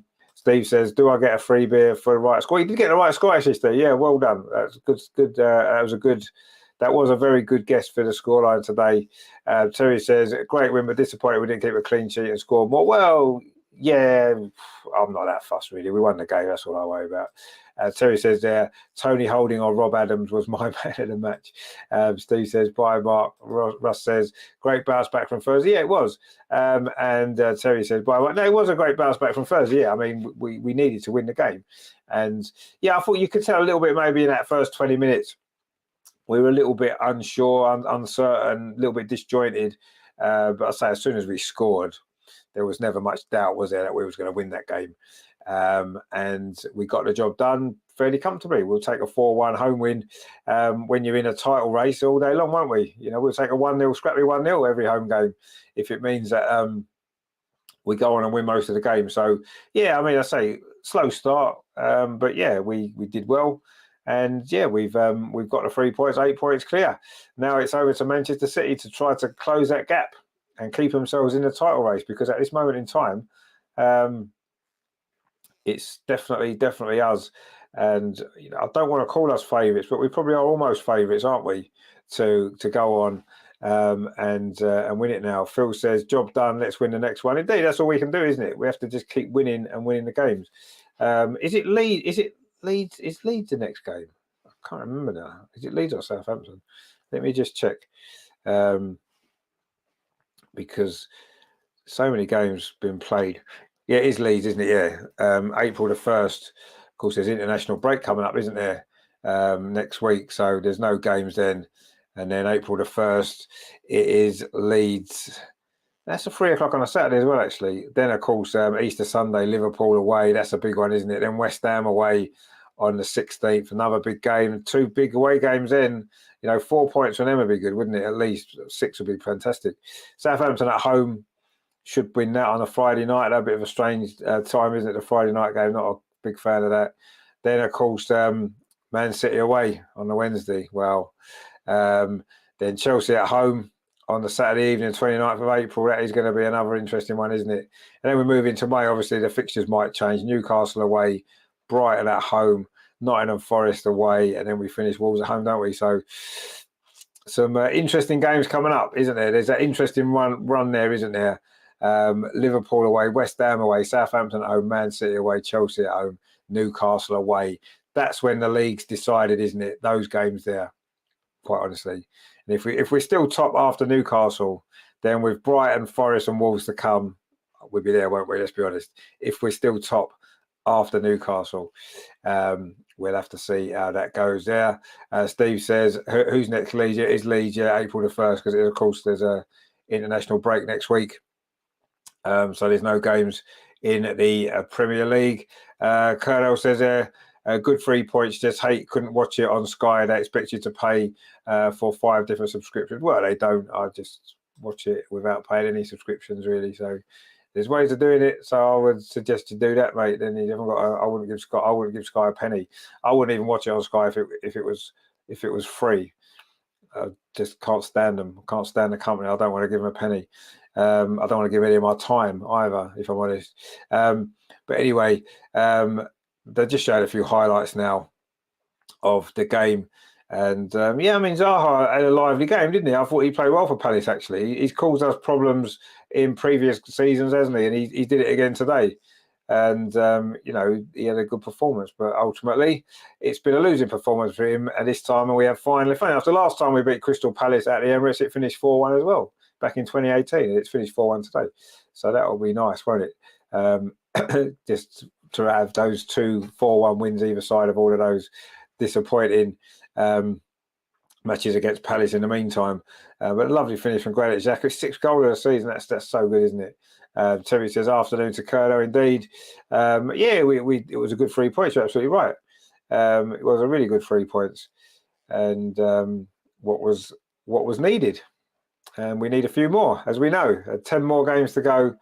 And as things stand at this moment in time in the league table, nine wins will give us the league. 9 more wins. Terry says there, Total Sport Deck Pro are worth a look. Yeah, there's plenty of ways to watch the games without having to worry about Sky or any of those crooks. So that's what you should do, quite honestly, because that's the best way. But yeah, it was a good performance today from Arsenal. Some good goals. Saka with 2 more. What a season he's having as well. Bukayo Saka, by the way. And surely, as I said before, he's got to get Young Player of the Season, hasn't he? You'd imagine he's got to win that. It should be nailed on, shouldn't he? But he probably won't, because they'll find some way of giving it to a Man United player or a Man City player, you would imagine. But they won't be giving much to Tottenham players, will they? Because they ain't going to win anything again, are they? Anyway, it did finish here 4-1 to Arsenal. Brilliant performance at times.